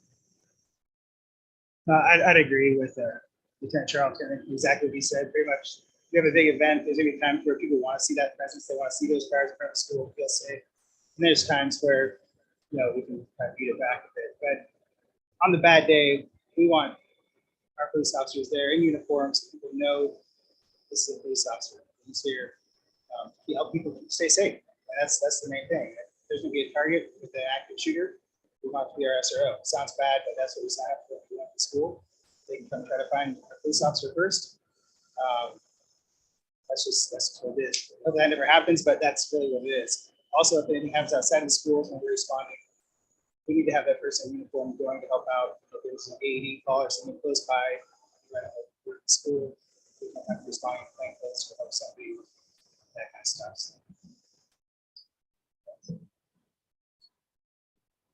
Well, I just want to say thank you for being willing to adapt. What I know the last couple of years of conversation probably changed the role a little bit, and I appreciate your willingness to consider that, and I appreciate the district for bringing forward the voice of students and parents and community members into this conversation. I'm glad that it's ongoing because I think that's going to be really important as well. And with that, looks like we've got Vice Chair Lynn and then Director Schmid. Thank you, Chair Bowman. I want to express my gratitude as well to the SROs for everything that they do. And I really appreciate the emphasis that Director Unn described on building relationships, getting to know students, on the kind of cultural responsiveness, which I think feeds into this overall sort of conversation we've been having tonight about student experience. Some students, particularly Black and brown male students, may or may not have had direct experience that is negative, but because of, as you were saying earlier, the influence of what we see on the media and maybe what people hear about in the community, there may be sometimes an expectation of a negative interaction. So kids might be fearful based on what they've seen or heard elsewhere. So it's not always kids' direct experience. But I appreciate the level of sensitivity to that. I think that's really important, that there's be an understanding and a sensitivity that some kids may be reticent just based on what they see and hear. I have a question that I think you addressed with some of Ben's questioning around the parent role in the referral process. So I'm a parent. So if my kid gets into a scrape with another kid at his school, and the school says we've resolved it, and I'm not happy with that, I can call you and have the other kid referred to juvenile as a parent? That's a question. Yeah. I mean, if you're a parent and you feel that there was a crime committed, your son or daughter was assaulted, harassed, whatever you want to call that, yeah, there's a potential crime. Yeah, you as a parent, your child is a victim. You have the right to call and have it investigated. So, but you said it can lead to a referral. So regarding a juvenile, a referral would be like an arrest. That's how it's called. Juvenile referral would be an arrest. Okay. So there would have to be evidence of a crime for that to occur. You can't just call up and say, I want this kid referred because my kid and the other kid got into a fight, and I don't know the full details, but we would have to do an investigation, establish probable cause, and then refer that to the juvenile court. Okay. Oh, I didn't know that. Thank you for clarifying that. The other question I have, we've been talking about school shootings. They've been pretty prevalent, unfortunately, in this country for the last few weeks. We have seen, I think, somewhat of a rise in what might be considered threats, right, of school shootings. And as a parent, I'm just curious to know, how do you respond to that, and how do you ensure that the individual who might be making a threat doesn't at some point carry that out? So I can talk on this. I'm sure Miller can talk on it too. When a situation like that arises, it is brought to our attention through a number of ways. It could be a school staff, it could be Safe Oregon. It could be a parent calling in and saying, hey, this has happened or is happening. The majority of these are happening on social media. A lot of them, kids are talking on social media, other kids hear about it, it's reported to us, and we do a thorough investigation. We figure out who the kids are. We bring those kids in, we bring who heard it or who saw it, interview them and say, what exactly did you see? If we can get a picture or the content of what it was, like if it was on social media, and try to get that social media account so we can look and see actually what was said. And then we interview, obviously, everybody that had heard it, seen it. And we pull the kid that made that statement, we bring them in and we interview him and say, we know you said this, what was this about? We notify the parents. I've been to several kids' houses this year where situations were this type of situation, and I go to and do a home visit, talk to parents and say, this is what was said, this is our concern. And we do a thorough investigation, document it. And so that's how we do it. If it involves, I know the first one I had this year was a Instagram threat, which required me to actually write search warrants to Instagram to actually get all the information to figure out who the student was, because we had a fake account. So I had to do some backtracking to get warrants to Instagram and get email accounts to identify who the student was.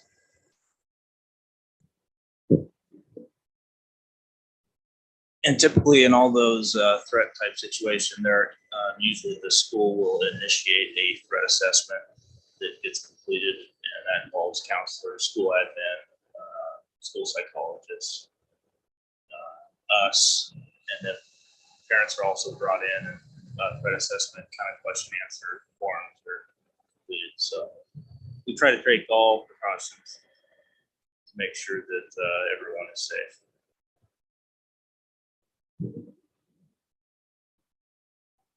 Okay, Director Zerschman.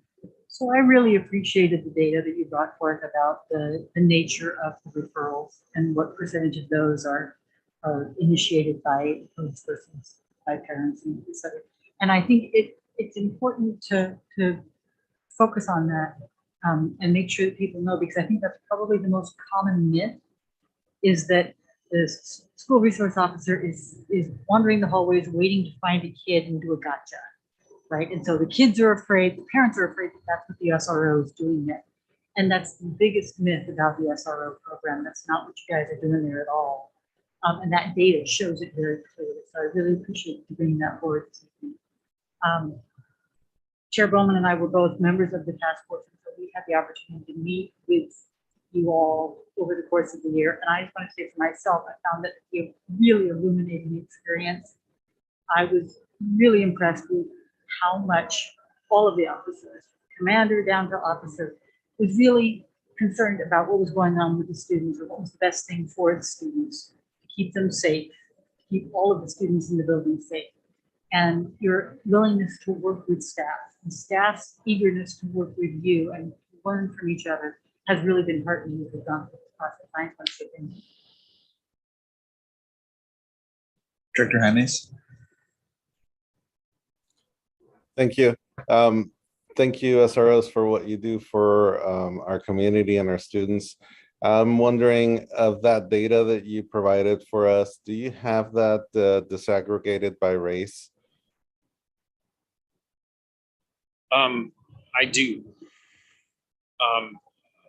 So out of the 25, we have one referral was a Black female, three were Hispanic male, 6 were Hispanic female, 2 were Pacific Islander males, 4 were white male, and 6 were adults. And I can tell you at least 4 of the Hispanic females all came on in one incident where there was a large fight. It required actually somebody to have surgery.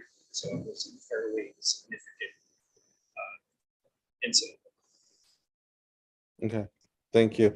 And in terms of, I love all the outreach that you all are doing. What can you explain more of the, I know that you've highlighted some of them, but can you explain more of the outreach that you've done to communities that are often marginalized or communities of color?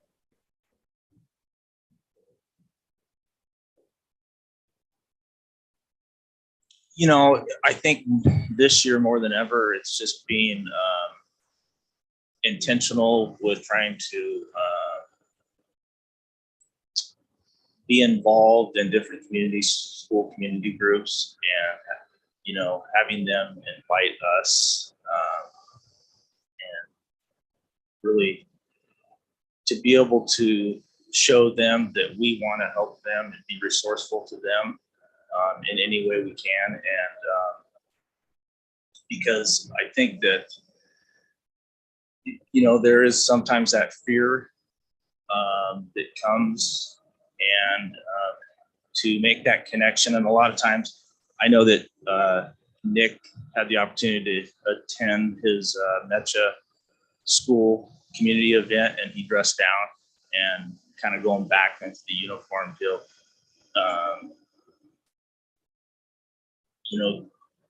Doing those things and having the opportunity to do that, and to see the parents and the students see that, even the faculty, I think that's really helped build a lot of more positive relationships this last school year.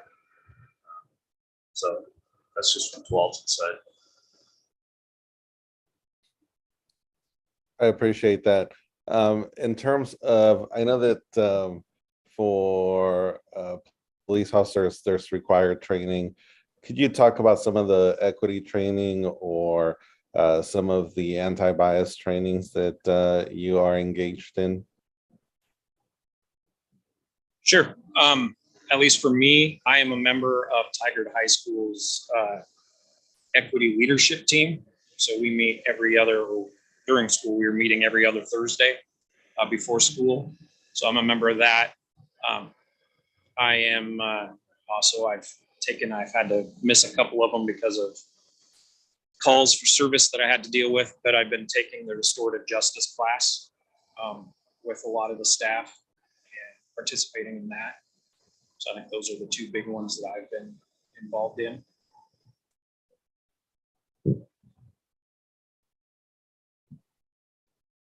I have been involved in the past in restorative justice trainings through the school district. As far as through the police department, we have had some equity training, anti-bias training within the police department, but nothing specifically with the school district. Yeah, it's been obviously a hot topic these last couple of years. There's been a lot of this anti-bias training and it's going through. It's actually a requirement just for us to maintain our certification as police officers. We have certification requirements.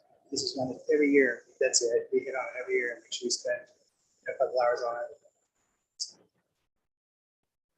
it. Additionally, the police academy also trains all new recruits in those areas. And then within our hiring practices, I'm in charge of recruiting and interviewing new candidates with the police for Tigard. And I just had a group of interviews last Friday. And a lot of the questions that we ask about are looking at cultural understanding, how someone can step outside their own circumstances and see what folks that they are dealing with how they may see them as police officers. And it doesn't matter about the color of the officer's skin or the cultural background of the officer. The fact that they're wearing a uniform may have an impact on that person. So we kind of phrase those questions looking for if those folks can use critical thinking to answer the question. So it's kind of woven into those hiring practices. That's great. Thank you. I appreciate that. In terms of your restorative justice lens, is that something that, I know that you have said this in your presentation, but when you get a call and there is a potential to work through, what kind of restorative justice practices do you guys implement?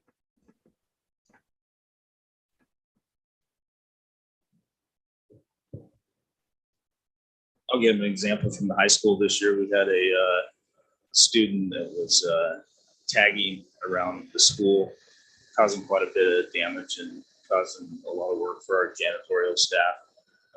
They went on for about 3 months. We were able to identify the student, and rather than charging the student with multiple counts of criminal mischief, we actually had the student get back to the school community and the janitorial staff. He worked for a month cleaning after lunch and cleaning bathrooms and whatnot. So, and he completed all of his what was agreed upon, and so school community was happy. He was, caught a little responsibility and accountability, and so it all worked out in the end. Yeah, thank you for that. I appreciate that example. And like I said, I appreciate everything that you guys do to keep our students safe. So thank you. All right, any closing thoughts? I know we're going to move to the action item next, but anything from either the directors or the officers? Director Young? One of the most important ways of mitigating bias is through connecting with multiple perspectives. And so as we talk about next year and starting off, strong and being able to already make some of those connections now in person. I think that will help mitigate a lot of those pieces. I think in practice, it's very different than, just going through coursework, right? So flexing that muscle for critical thinking, but also critical reflection is going to be part of that work, and partnering across various stakeholders will be a part of that training and support, just like we do with our leaders here. Awesome. Director Un, thank you for your leadership here. Absolutely. Did you hear? He said thank you. He said thank you for your leadership here. So with that, I'll invite Director Moore to join. I'm not sure what, I know Director Un is staying, but we're going to move to action item A, which if folks are following along at home, this is an amended agenda where we're moving action item A to now. We're closing the discussion item, the report and discussion item. And for board members, this is page 76 of your board packet.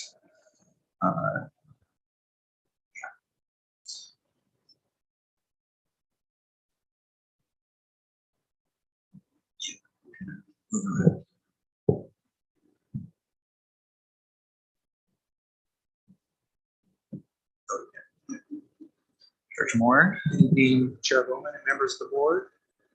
It's my pleasure this evening to present the intergovernmental agreements with the two cities of Tigard-Tualatin, the SRO program, fiscal year, school year. And just want to note too, for all the board members, Patty sent out late this afternoon the red line version of the draft, so you can more easily see the proposed changes, which are pretty minimal for both cities. For both agreements, we've updated the compensation exhibit to reflect the current year amendment and have the specifics around overtime and how the cities are compensated for that by the school district. So that's just straight language out of the current year amendment folded into the proposed agreement for next year. Of course, we've also updated the compensation levels as provided by both cities, and had a couple minor agreed changes that we're recommending with the city of Tualatin, both under payment and termination. In the overall scheme of things, they don't change the meaning or intent of the agreement. So we're recommending those changes on 1298. And finally, no other proposed changes from City of Tigard besides the compensation. Changes. Right, thank you. Colleagues, questions, comments?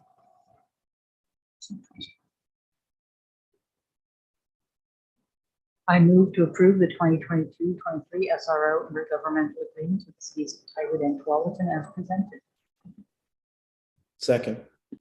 Motion was made by Director Searchmead and seconded by Vice Chair Lynn. Is there further discussion on the motion? Hearing none, we'll move to a choral vote. All those in favor, please say aye. Aye. Aye. Aye. All opposed, please say nay. Motion carries unanimously. Thank you all for your work on this. Thank you for being here this evening. With that, actually, it's been about 2 hours, so I'm going to take a 5-minute recess and we will reconvene at 8:26. Thanks, everyone.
All right, I will reconvene the meeting at 8:27 p.m.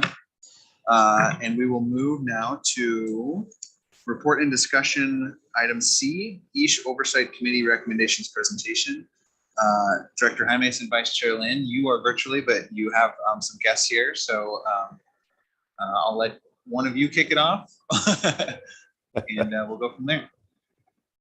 Thank you, Chair. It is my pleasure, and speaking on behalf of Dr. Lynn, it is our pleasure to introduce the people that you have in front of you, and they will go ahead and give you the updates. They're members of the ISH committee. We have worked very hard during this year to make sure that we are able to meet, and sometimes we met, mostly we met in person, and we've had some members that met virtually with us, so we were able to give them access that way. And the team just did a phenomenal job. I'm so proud of them, and this is the result. These are the recommendations that the team's going to make.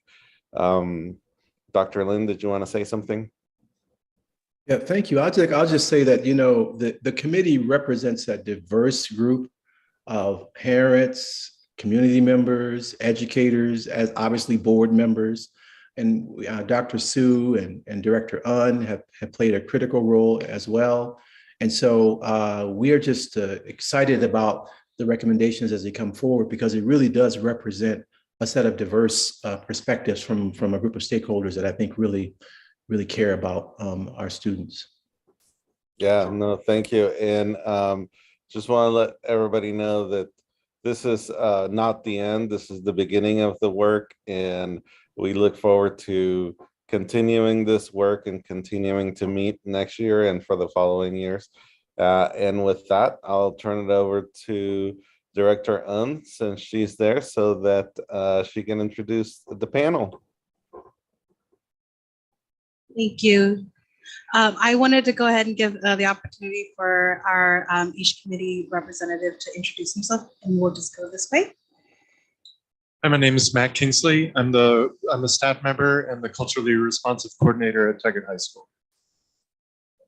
My name is Brad Dorsey. I'm one of two proud parents of a 6-year-old who just finished his first year in the TTSD. Thank you, Chairman Bowman and the rest of the board for this opportunity. My name is Owen, and I'm a junior at Tigard High School. My name is Henry Castillo, and I am a senior at Tigard High. All right, so I just wanted to share briefly, next slide, that the district EASH committee is the Bias Incidents and Hate Speech Oversight Committees that's responsible to monitor and provide feedback and recommendations for anti-bias education, accountability for implementation, solutions, and healing. The EASH plan, developed by schools and the district. This is a standing committee, and I want to share a little bit about how the structure of the presentation is going to be.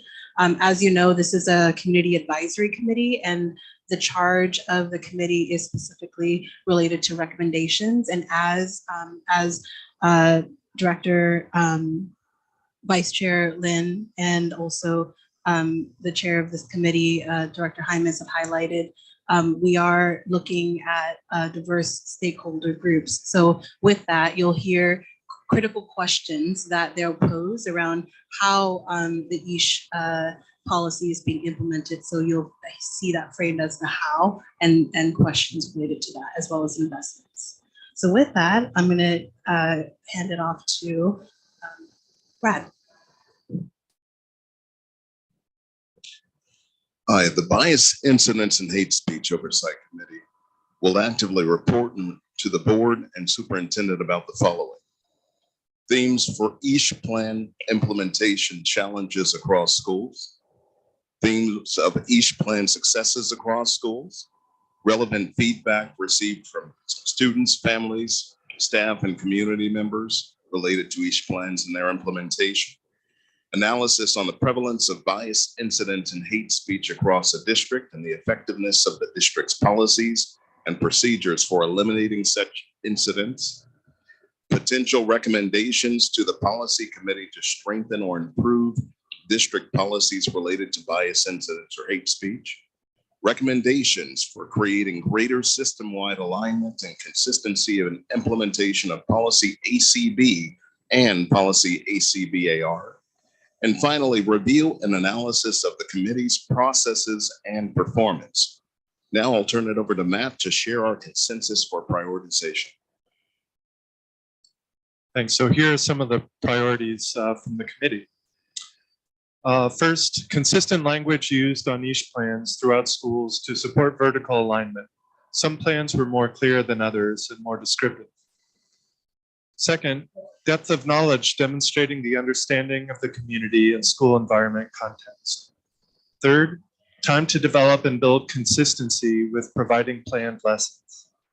Fourth, training and dedicated time, understanding complexities of this problem. Fifth, consistency and system checks related to reporting language and procedures. Sixth, dedicated time to review procedures and definitions. 7, infrastructure for this work with students, such as advisory morning meetings, etc., and with staff, trainings, collaboration time, and practice. And lastly, supports for staff to build capacity for interrupting, teaching, and healing impact of bias incidents and hate speech. So I'll now turn it over to Henry and Owen to share the recommendations of the committee. Hello again. Me and Owen will be trading recommendations. So our first recommendation is about accurate data about incidences. Recommendation, calibrate data collection and reporting process. Why? We don't fully understand the impact or incidences that are occurring, making it difficult to address the problem in a targeted and intentional way. How? How will we know data is accurately tracked and reported? Investment, time in reviewing the data and making decisions to address needs/trends. Formalized structures and informalized informative data collection process. Time to review data and make decisions to improve education.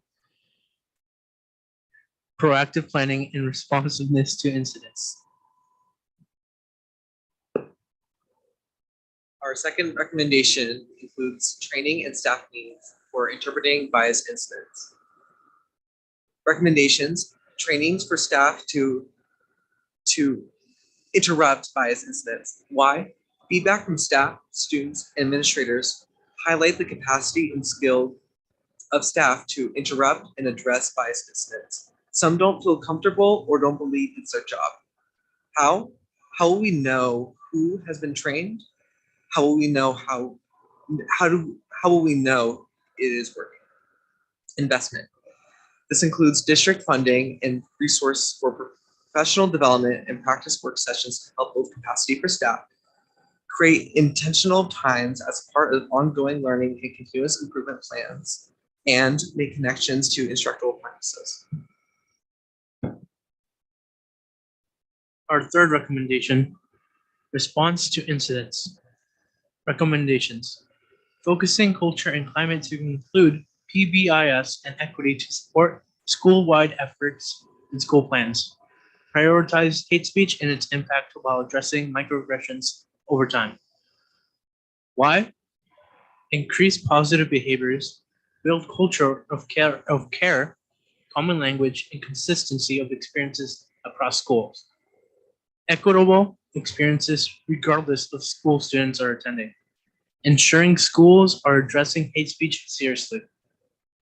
How? How will we know that staff is trained? How will staff, students, and families and/or caregivers know what is happening? How will we know each is a priority of TTSD? Investment in developing training infrastructure for restorative practices and updating relevant communication resources. Time focused on updating students' rights and responsibilities handbook. Our fourth recommendation includes family and caregiver partnerships. Our recommendation is to develop active partnerships with families and caregivers. Why? Partnering with families can help support problem solving that is beyond the classroom and school environment. Keeping families and communities connected will help practice and create community of care that benefits both students and families. How will we know families and caregivers' involvement has increased? How will we create the space to partner with families and caregivers? How will we know we are effectively partnering?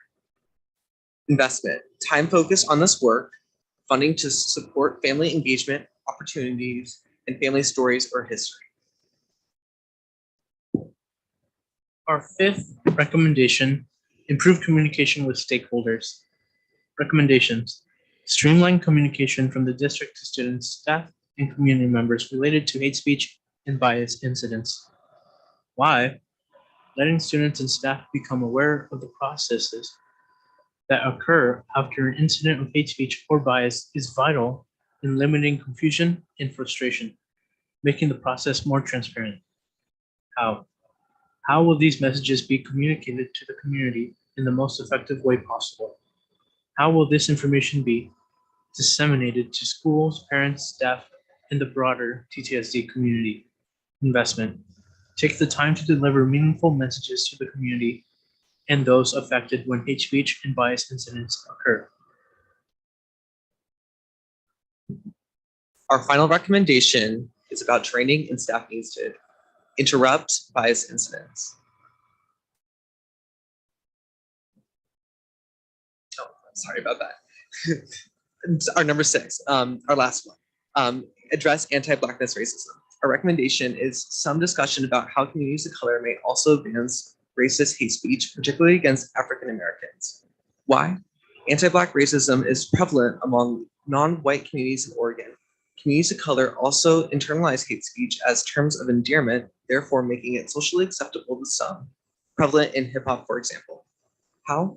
Professional development on internalized racism and anti-Black racism. Identity development and critical reflection as a part of ongoing training. Investment. Time devoted to this to critically reflect on biases as a part of professional development, funding for training and resources to help better develop professional systematic capacity to address anti-Blackness. Thank you. Our committee engaged in a Celt evaluation, and here are our findings. Strengths: diverse group of stakeholders, students, families, and TTSD staff. A hybrid model when not everyone could be present. High quality ideas, issues, and output of necessary equity discussions, which yields improvements for students and community members to strengthen each implementation. Trusting relationships to share authentically and teamwork. Weaknesses: meeting consistency and frequency to have more results and resolve. Not enough engagement over time, inconsistent attendance, including more conversations about ableism and bring forward focus on students with disabilities. Here are some of the opportunities. Include building administrators and more students across middle and high schools. Invite more diverse families, provide transportation, interpretation, and/or childcare for participation. Greater pebble in the pond discussions, which affect and tie in community engagement to reinforce the behavior, learning, and engagement happening within the schools. And a few things to consider: location, physically and/or virtually, the time of the meeting, and there is always a risk of navel gazing where we engage in a circular meta discussion where we talk about the necessary items without real world implementation. And with that, I just want to say with deep gratitude, our representatives from our each committee, thank you so much for your volunteering of your time, but also the gifts that you've contributed to the committee. I also wanted to highlight too, just very similar to what Chair Bowman had highlighted last year, you know, the hard work starts now, which is the implementation. And so I offer space and opportunities for the board to ask questions or make comments.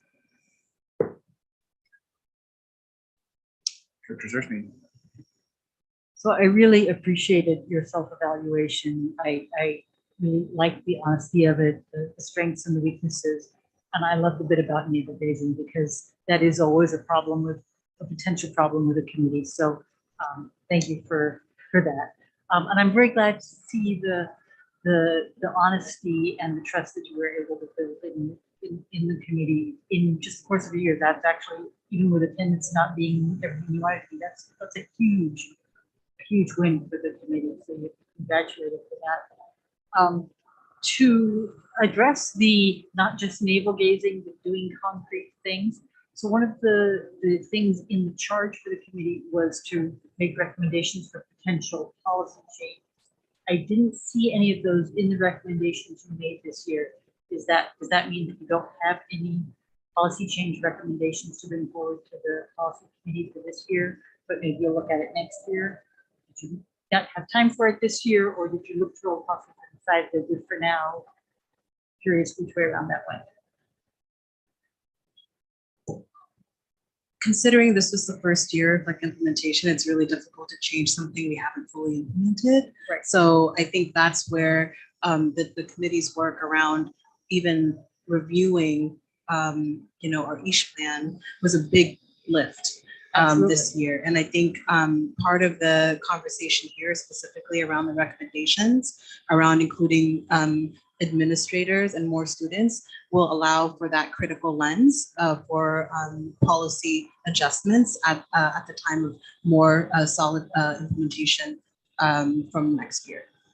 I don't mean to imply that I'm not impressed with the recommendations you've come up. I think they're good, solid, but I wanted to make sure I knew whether there were policy changes that were going to be coming forward this year, or are they still in the works? I would just, one area we identified, I'm not sure if you're including this in policy, but the student handbook, the rights and responsibilities handbook is an area which we identified as needing updating to include stronger, more consistent language, detailing the consequences and repercussions and the healing and solutions aspect of hate speech. Yeah, and that was terrific. I was very pleased to see that, because that is what the students are going to be seeing, what the staff will be seeing most clearly in front of them. That's their response to situations. That makes sense. And then there will be policy for some of those items behind the scenes dictating what can and can't be done. Thank you. Yeah, thank you for that question, Director Schmidt. I wanted to let you know that we worked very hard with, and I know that you said that wasn't your intention. I'm not harping on that. I just wanted to let you know that we worked very hard to look at the EASH plans that all of the schools developed, and so I think from that aspect and from looking at all the EASH plans, is some of our recommendations were, like coming up with consistent language around those. And I think that for next year, once those get recalibrated to what the recommendations of the committee were, then perhaps we can take a look at what policies can we change or can we dive into to be able to make sure that those EASH plans are actually something that are not just part of the strategic plan, but that they're actually in effect and fully enforced. Thank you. That makes a ton of sense. I would also say that if you look at each of these recommendations, I'm looking at recommendation number 1, which is about calibrating data and reporting processes, because there's a lack of understanding of the impact of the incidences that are occurring.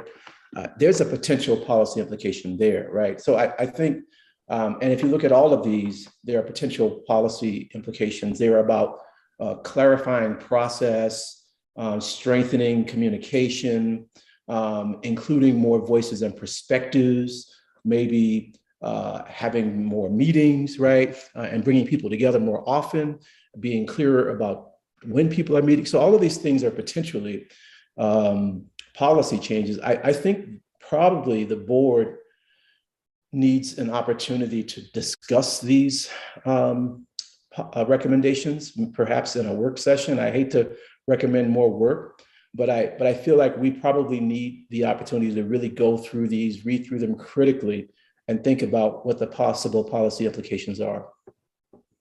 I think that's a really great idea. Looking at the impact of microaggressions for students with disabilities piece in particular, one that's near and dear to my heart is as my daughter with a disability did suffer more than just microaggressions when she was in school. But I'm also cognizant that students with IEPs and medical disabilities do have protected information. And so how do we work policies so that we're following HIPAA, we're following FERPA, but we're also addressing the needs of those students? There's a lot of, I think, very deep conversations with a lot of smart people in the room that we're going to need to have. Thank you all for the presentation. I have a couple questions.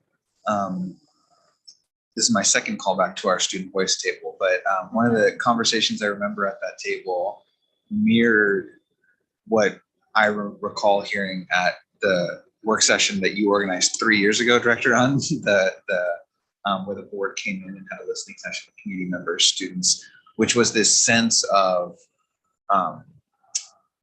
I don't even want to tell the adults in the building because I don't think anything's going to get done. I don't think they're going to take it seriously. And what I'm really excited about is I see new recommendations, levers to change that perception, and specifically to provide staff with the training and tools that they need to be able to navigate a situation like that. And so I appreciate Vice Chair Lynn's comment. Maybe we need to have a board meeting to sort of sort through what it means to act on these recommendations and where we go from here. So that was my specific question particularly for recommendation number 2, which I feel is this is training and staff needs for interrupting bias incidents, which again, seems like a critical need for our district.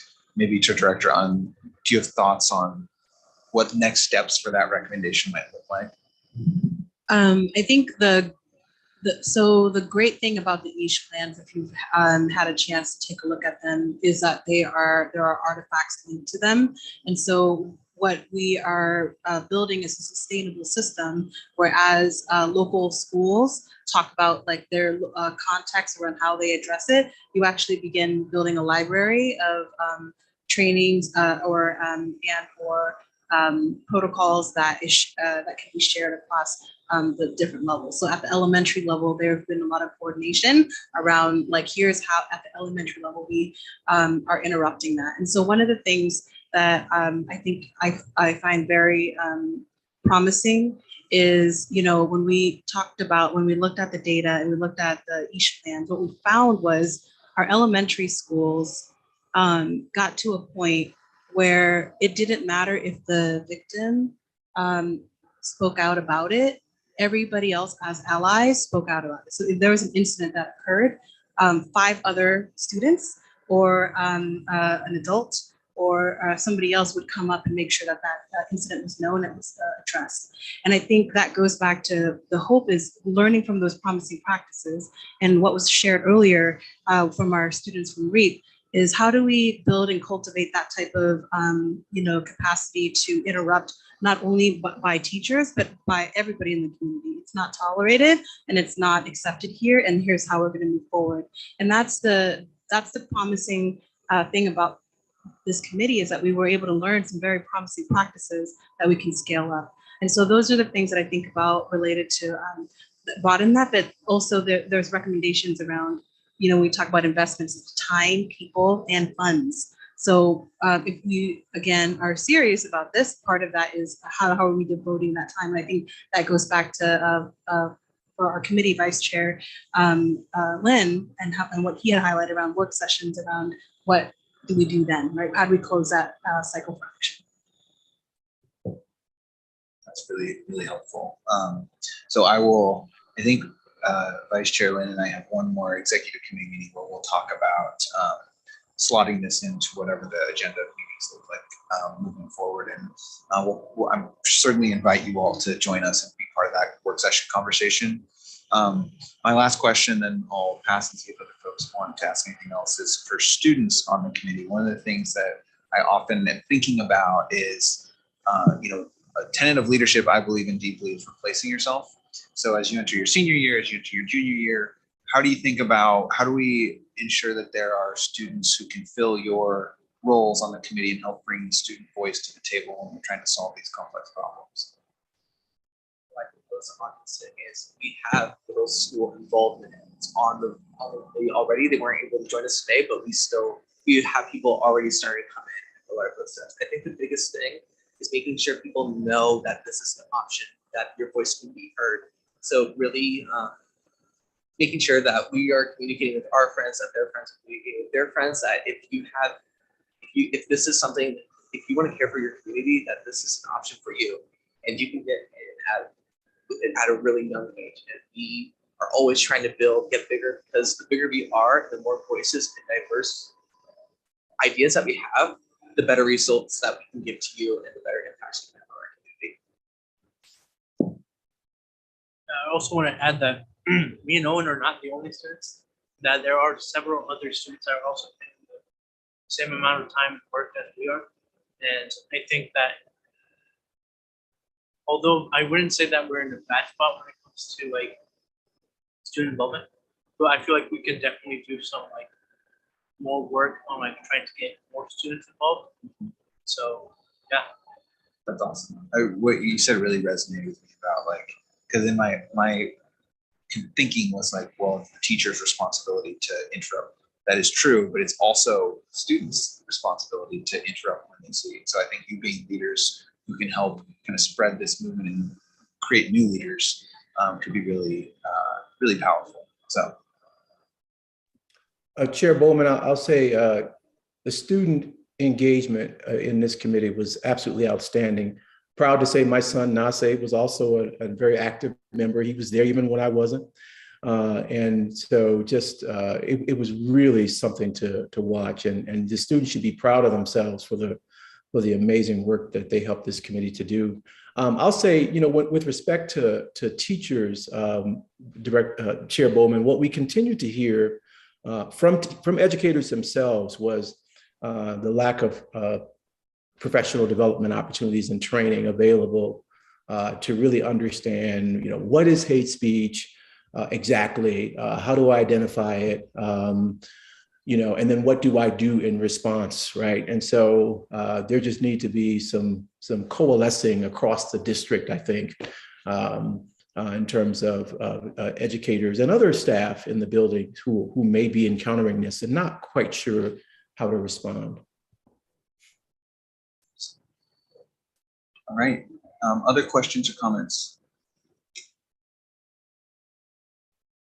Any closing thoughts that you all have for the board before we hopefully schedule a work session here soon? Yeah, Brad. Yeah, thank you once again. Back to recommendation number 2, the last part is making connections to instructional practices, because instructional practices are known. So making those connections reinforces that. And with funding and further knowledge, you can make even more connections so that it's not just known and repetitive, but it becomes muscle memory, and teachers are able to identify, are able to speak out when they need to, and become a part of this healing process. So I think that's huge. Funding is always a moving target.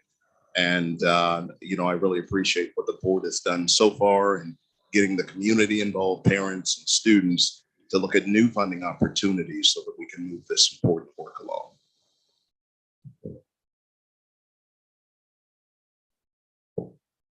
All right. Well, with that, thank you all again for being here this evening. We will, executive committee, discuss a work session. My guess is, I don't think it'll probably be early fall, late summer.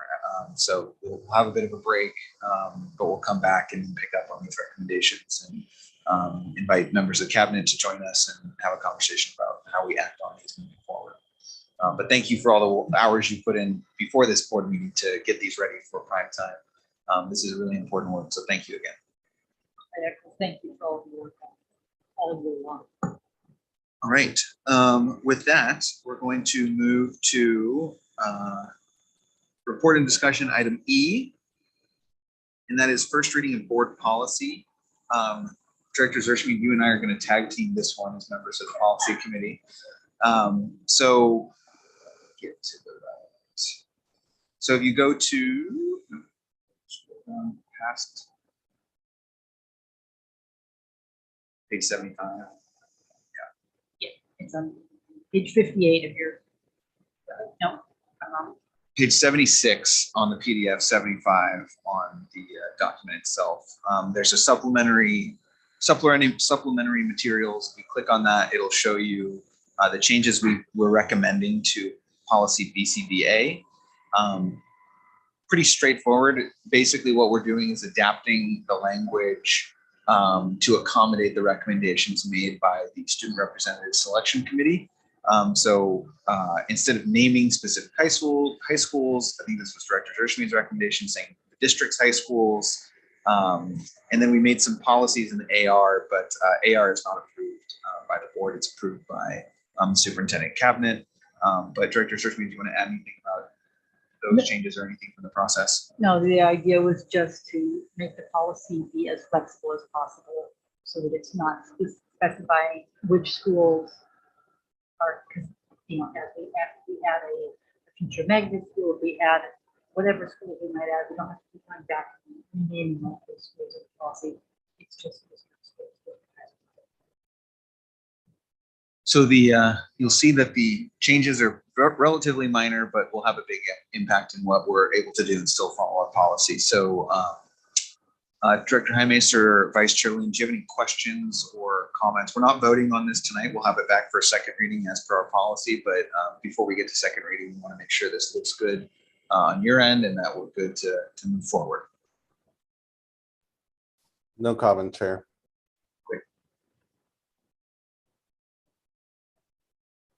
Okay. Well, with that, I think we didn't announce last meeting, but Patty, have those notifications gone out until we adopt? Okay, so you couldn't hear that. We're going to announce the students after the policy is formally adopted on Friday at our July 1st meeting, and then we'll look to Director Highmason, Director Zershmi, or excuse me, Director Irvin to make the official announcements of next year's board representatives. Sound good? Sounds great. So this is not coming back for a second read at our July 27 meeting. It's coming back at our July 1st, which is in 4 days back. Yes. Okay. Yes. So any members of the public who have put on this should provide it. Would provide it on that Yes. meeting. Yep. Wanted to make sure that everybody, I'm sure this is a bar investment policy for the public. Just want to make sure that they know. Yes, absolutely. Okay. Well, with that, we will close the reports and discussion section of the agenda, and we will move to action items. We've already completed action item A, so we'll move to action item B, approval of 2022-2023 fees with presenter Director David Moore. Director Moore.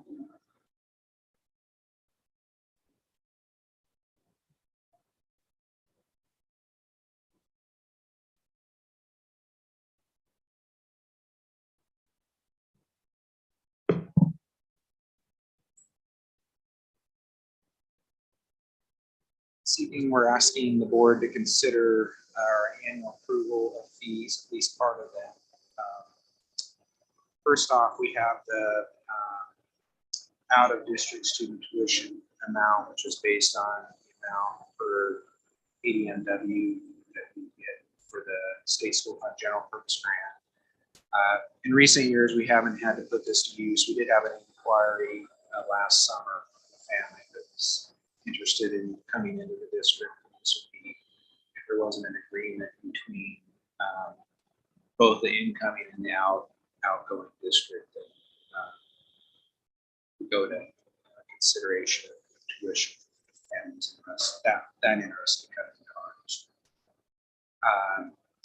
Building use fees, it's been several years since we have increased our building use fees. It was before when the bond election was considered in 2016. So we do have something in the works for you. We didn't have the wherewithal to get it all put together in time for this board agenda, but likely bringing something forth in August with a fee increase related to rental of our facilities. We do year-to-year increase for the hourly labor charges, but there hasn't been the last several years. The middle and high school fees are presented as they're charged currently, so there's no changes proposed for those. And, we did have a brief discussion at the middle school level about the after-school fees, and I reminded the principals that we went through a community process with the pay-to-play fees at the high school level last year. We're having that discussion with the middle school. Plus, we have at their disposal the equity fund that they can utilize in the student investment account if a group or an activity wanted to expand their participation levels, and we can help with that with the dollars that are awarded through the fund. Director Hunter has set up the process and application for that. It's been limited to the high school level this year. Or the expand those interests. Meal and milk prices, again, we haven't had to consider increases for those in recent years since we've had the waivers that have allowed for free meals for all. We're waiting on the federal reimbursement rates to be announced in January because our paid rates that we charge are tied to those federal reimbursement rates because the amount that we charge for meals plus the reimbursement we get for paid meals has to boost or exceed the amount that the federal government reimburses for a free meal. So it's tied to that. And then, of course, we have the same fees for copies and use of credit cards for the district. So that's an overview of the fees with still to come more conversation around the movement prices and facilities.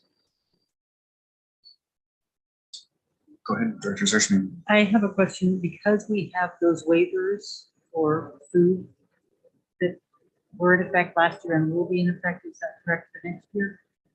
So families will not be filling out the free and reduced form, is that correct? So then how do we know which students need to get the free and reduced waivers for their driver's education fee or their music rental fee?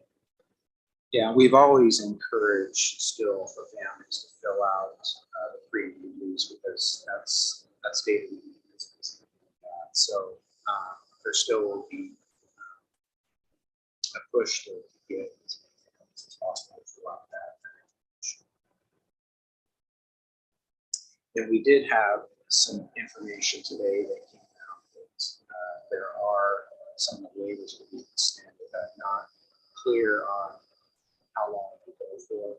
What I understood from talking to Kim Leon earlier this week, before that announcement was made, what was being considered was making the waivers through the summer that would expire September through. I'm not clear when I read today, but that's to check.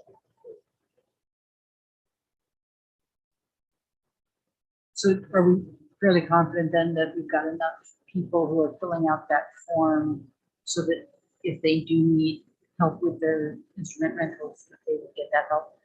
We have any kind of fail-safe check-in system to make sure that families aren't falling into? I'm sorry, I'm not. So catching if what you're saying. you say that we're trying to make sure that all families are filling out that form, whether or not they might not need to.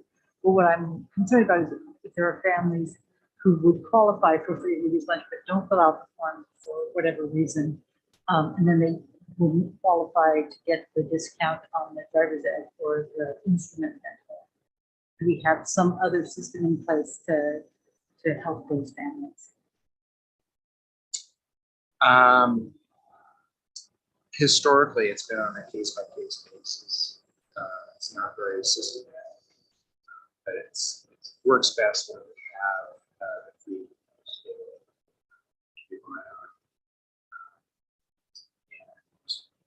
but we can work on next steps on trying to determine what that system. If we can maybe make sure that our administrators at those levels, at middle school and high school, are aware of the potential crack that is going to fall. I think that's probably the best solution. Yeah, and that was an ongoing challenge even before the waivers were in place, getting these all levels to allow the application, because it does, not only does it provide also has to Title I levels of service, specific schools, et cetera. Exactly. Thank you. No questions for me. I will just say, I noticed many of these are flat from last year, despite high inflation. So I appreciate the attempt to keep costs as low as possible for our families. Although I imagine we may eventually have to make a bump to accommodate increase in costs, but it's good to see these are relatively flat. Other questions or comments? All right, I would entertain a motion. I move to adopt the proposed fees for the 2022-23 school year as presented. Second.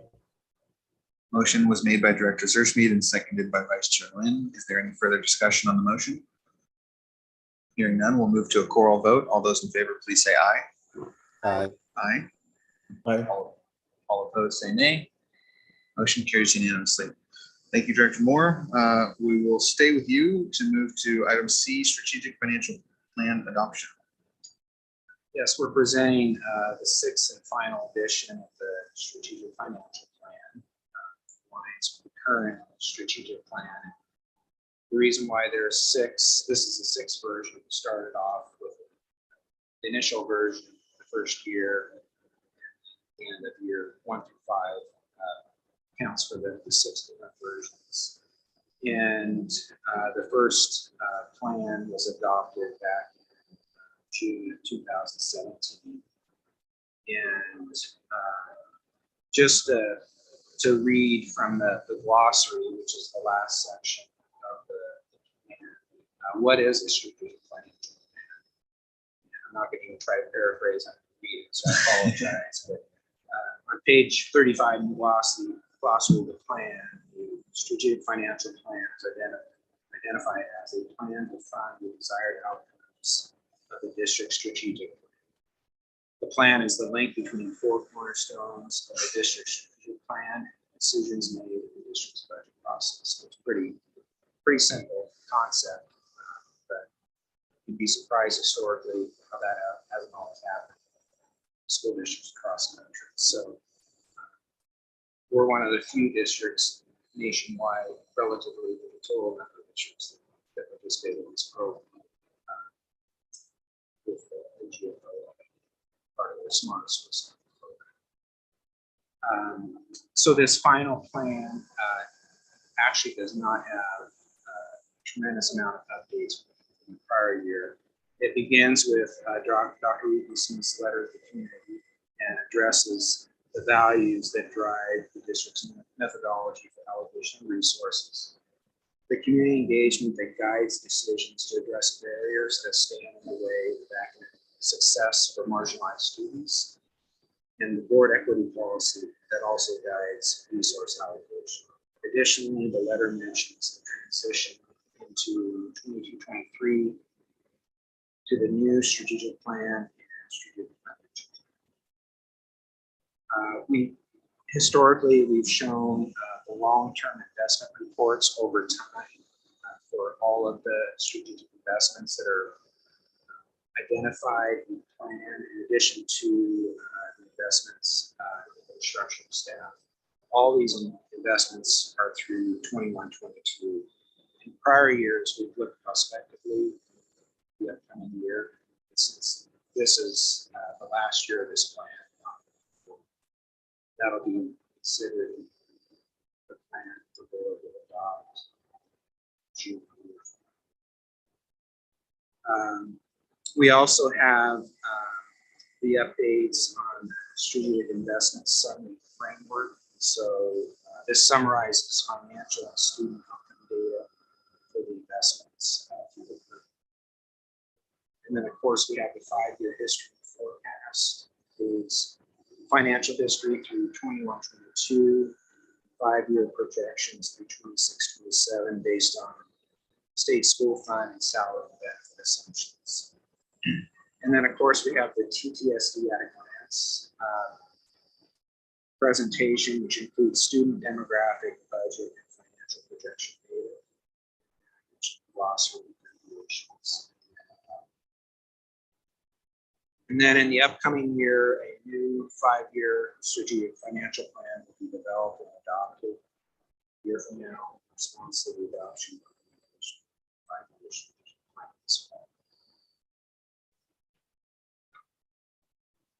All right, questions or comments?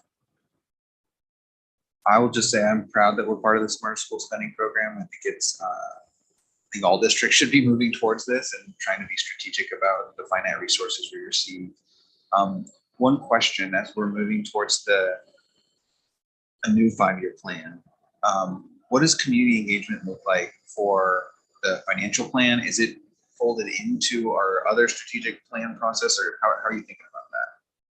Yeah, so we'll be headed into a new phase of community engagement in the upcoming year as predicated by the ODE's integrated planning program. So all the major 6 programs, including student investment account, ESSER, Measure 98, high school success, etc., will all be folded and have the same process related to outcomes, community engagement, and resource allocation. So the charge is to make that all part of the same process.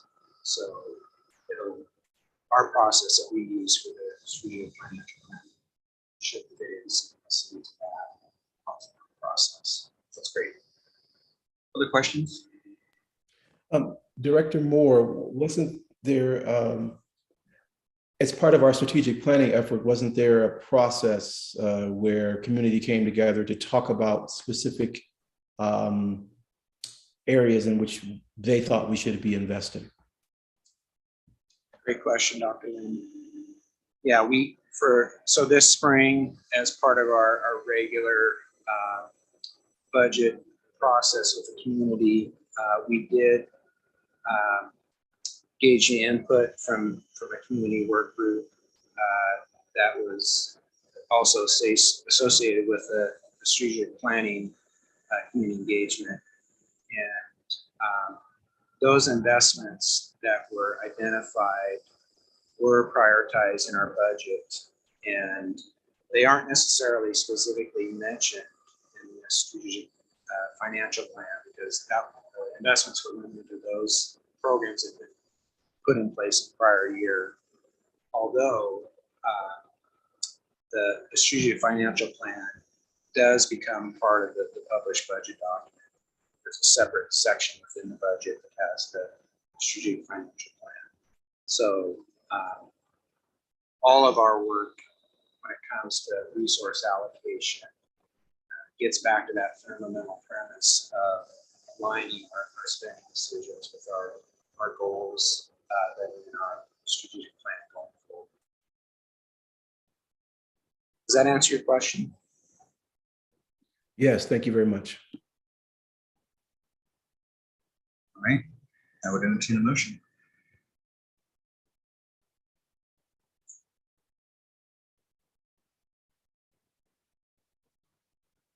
I move to adopt the Tigard-Tualatin School District Strategic Financial Plan dated June 27, 2022. Second.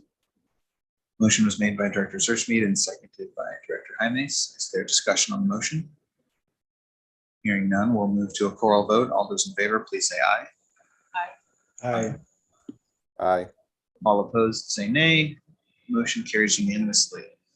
All right, we will move to item D, Resolution 2122-28, adopting the budget, making appropriations, and imposing and categorizing taxes. Director Moore.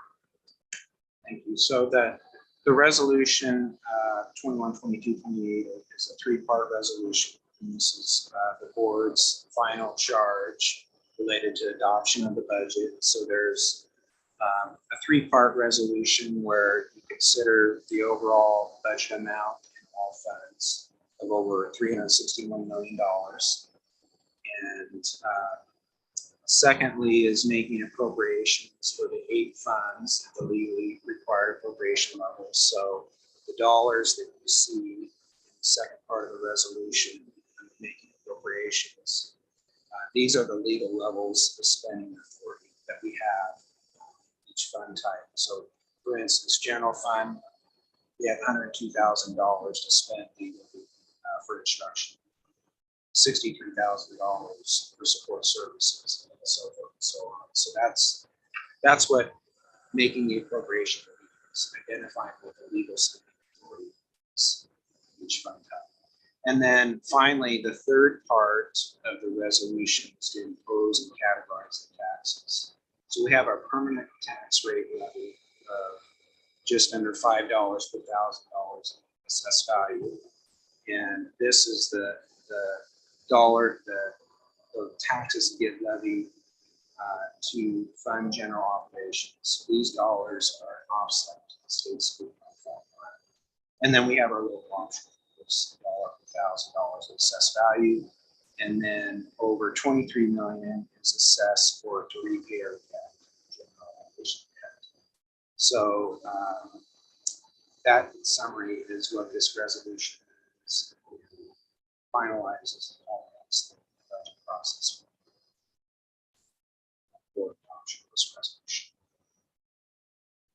The good news is with our tax rate for our bond, what we're projecting for next year, approximately $1.76 per thousand is within the $1.84 for the total voters.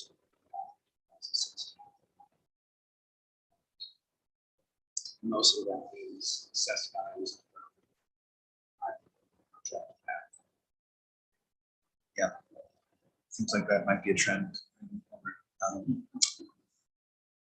Board members' questions or comments. I always feel odd because we're adopting a massive, this is a huge part of our work. And of course it's informed by dozens of meetings, conversations, hours of work prior to this.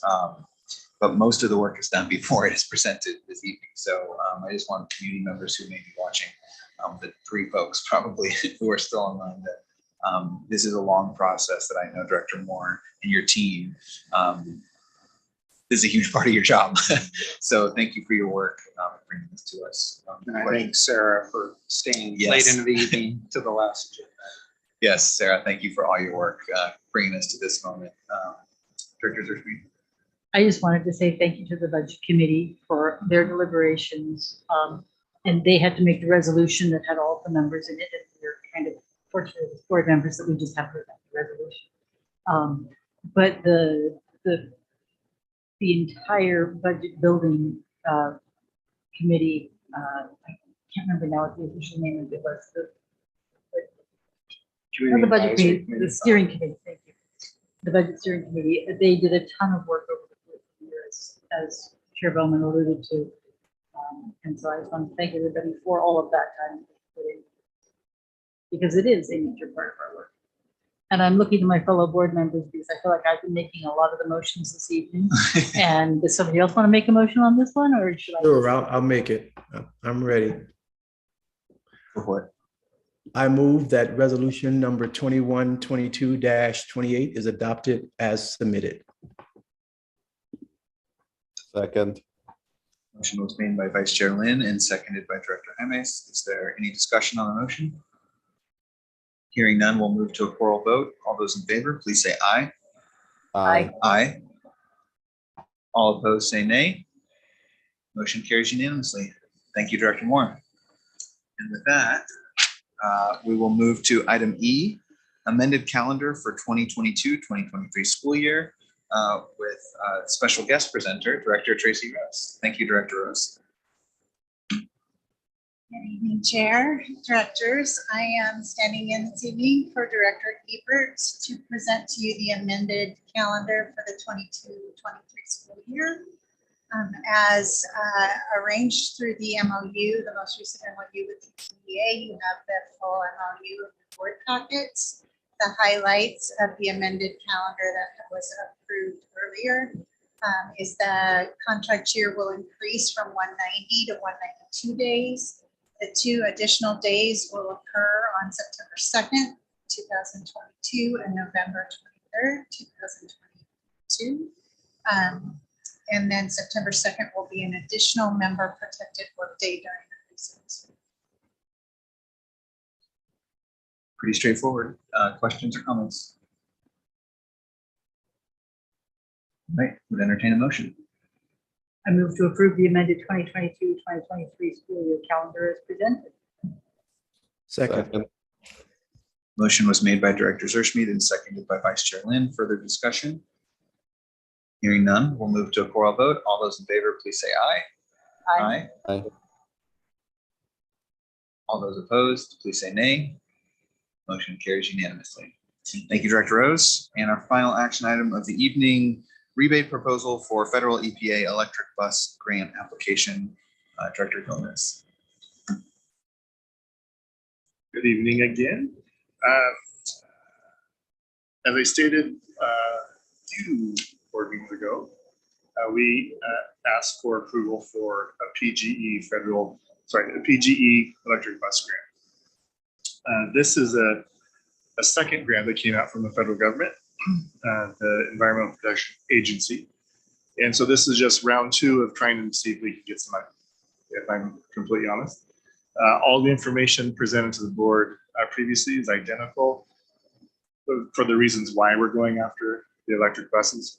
This is just a second grant application we're asking for approval for. I apologize for the formatting of this when you look at it. The reason for that is because you have to apply online and there's no way to like print it out. Export. So I actually just printed the website. So I apologize, but that's the only way to do it. It is, again, same as last time. We're asking for 2 replacement buses from our fleet that TTSD owns to go to 2 electric school buses. So I can keep talking, but it's pretty much the same information as talked about this last time. Yeah. So I have a question. So if we get the PGE grant, does that mean we automatically don't qualify for the federal grant and vice versa, or could we get both grants? We could get both. And then if we do, then there's a conversation with Director Moore of how we want to handle that. That'd be a good problem. Oh, go ahead. And then remind me, how many charging stations are we setting up? So the infrastructure would be 1 per bus that we would get. And we'd have those presumably in 2 separate locations. If we had 2 We buses. would actually have them all at the Tualatin site off of 99. So if Because there's that's where all of our TTSD buses are housed. Okay. So if there's a power failure at that bus yard, then we can't charge our buses that We way. gotta get creative and probably use other buses because we have some extra buses that we use. I mean, no different than if one bus breaks down or something. We have a few extras that we can use to transfer students. Okay, thank you. My only question is, I believe, and Director Rose, you might remember, I believe Congresswoman Bonamici offered to write a letter of support for this. So we made that contact on that yet. Okay, great. Yeah, and I would encourage that because, like Tricia stated earlier, this grant is the way it's written is for school districts that meet some criteria really around socioeconomic status that we actually don't meet. But we were encouraged by Senator Bonamici and to continue to apply and that sort of thing. So that's we did. Great. So I think there's a chance we could still get it. Okay, that's awesome. It's great to have support from federal delegation. Questions or comments from Vice Chair Lynn or Director Jaimes? And if not, would entertain a motion. I'll make the motion. I move that Tigard-Tualatin School District Board of Directors approval of submission of the federal EPA electric buses grant 2022 application, requesting funding for 2 Type A school buses in the amount of $380,000 plus infrastructure costs as presented. Second. A second. Motion was made by Vice Chair Lynn, and we'll give the second to Director Jaimes. Any discussion on the motion? Hearing none, we'll move to a oral vote. All those in favor, please say aye. Aye. Aye. All right. All those opposed, say nay. Motion carries unanimously. Thank you, Director Gomez. And Patty, there's no non-agenda public comment, correct? So with that, I will adjourn the meeting at 9:27 p.m. Thank you, everyone.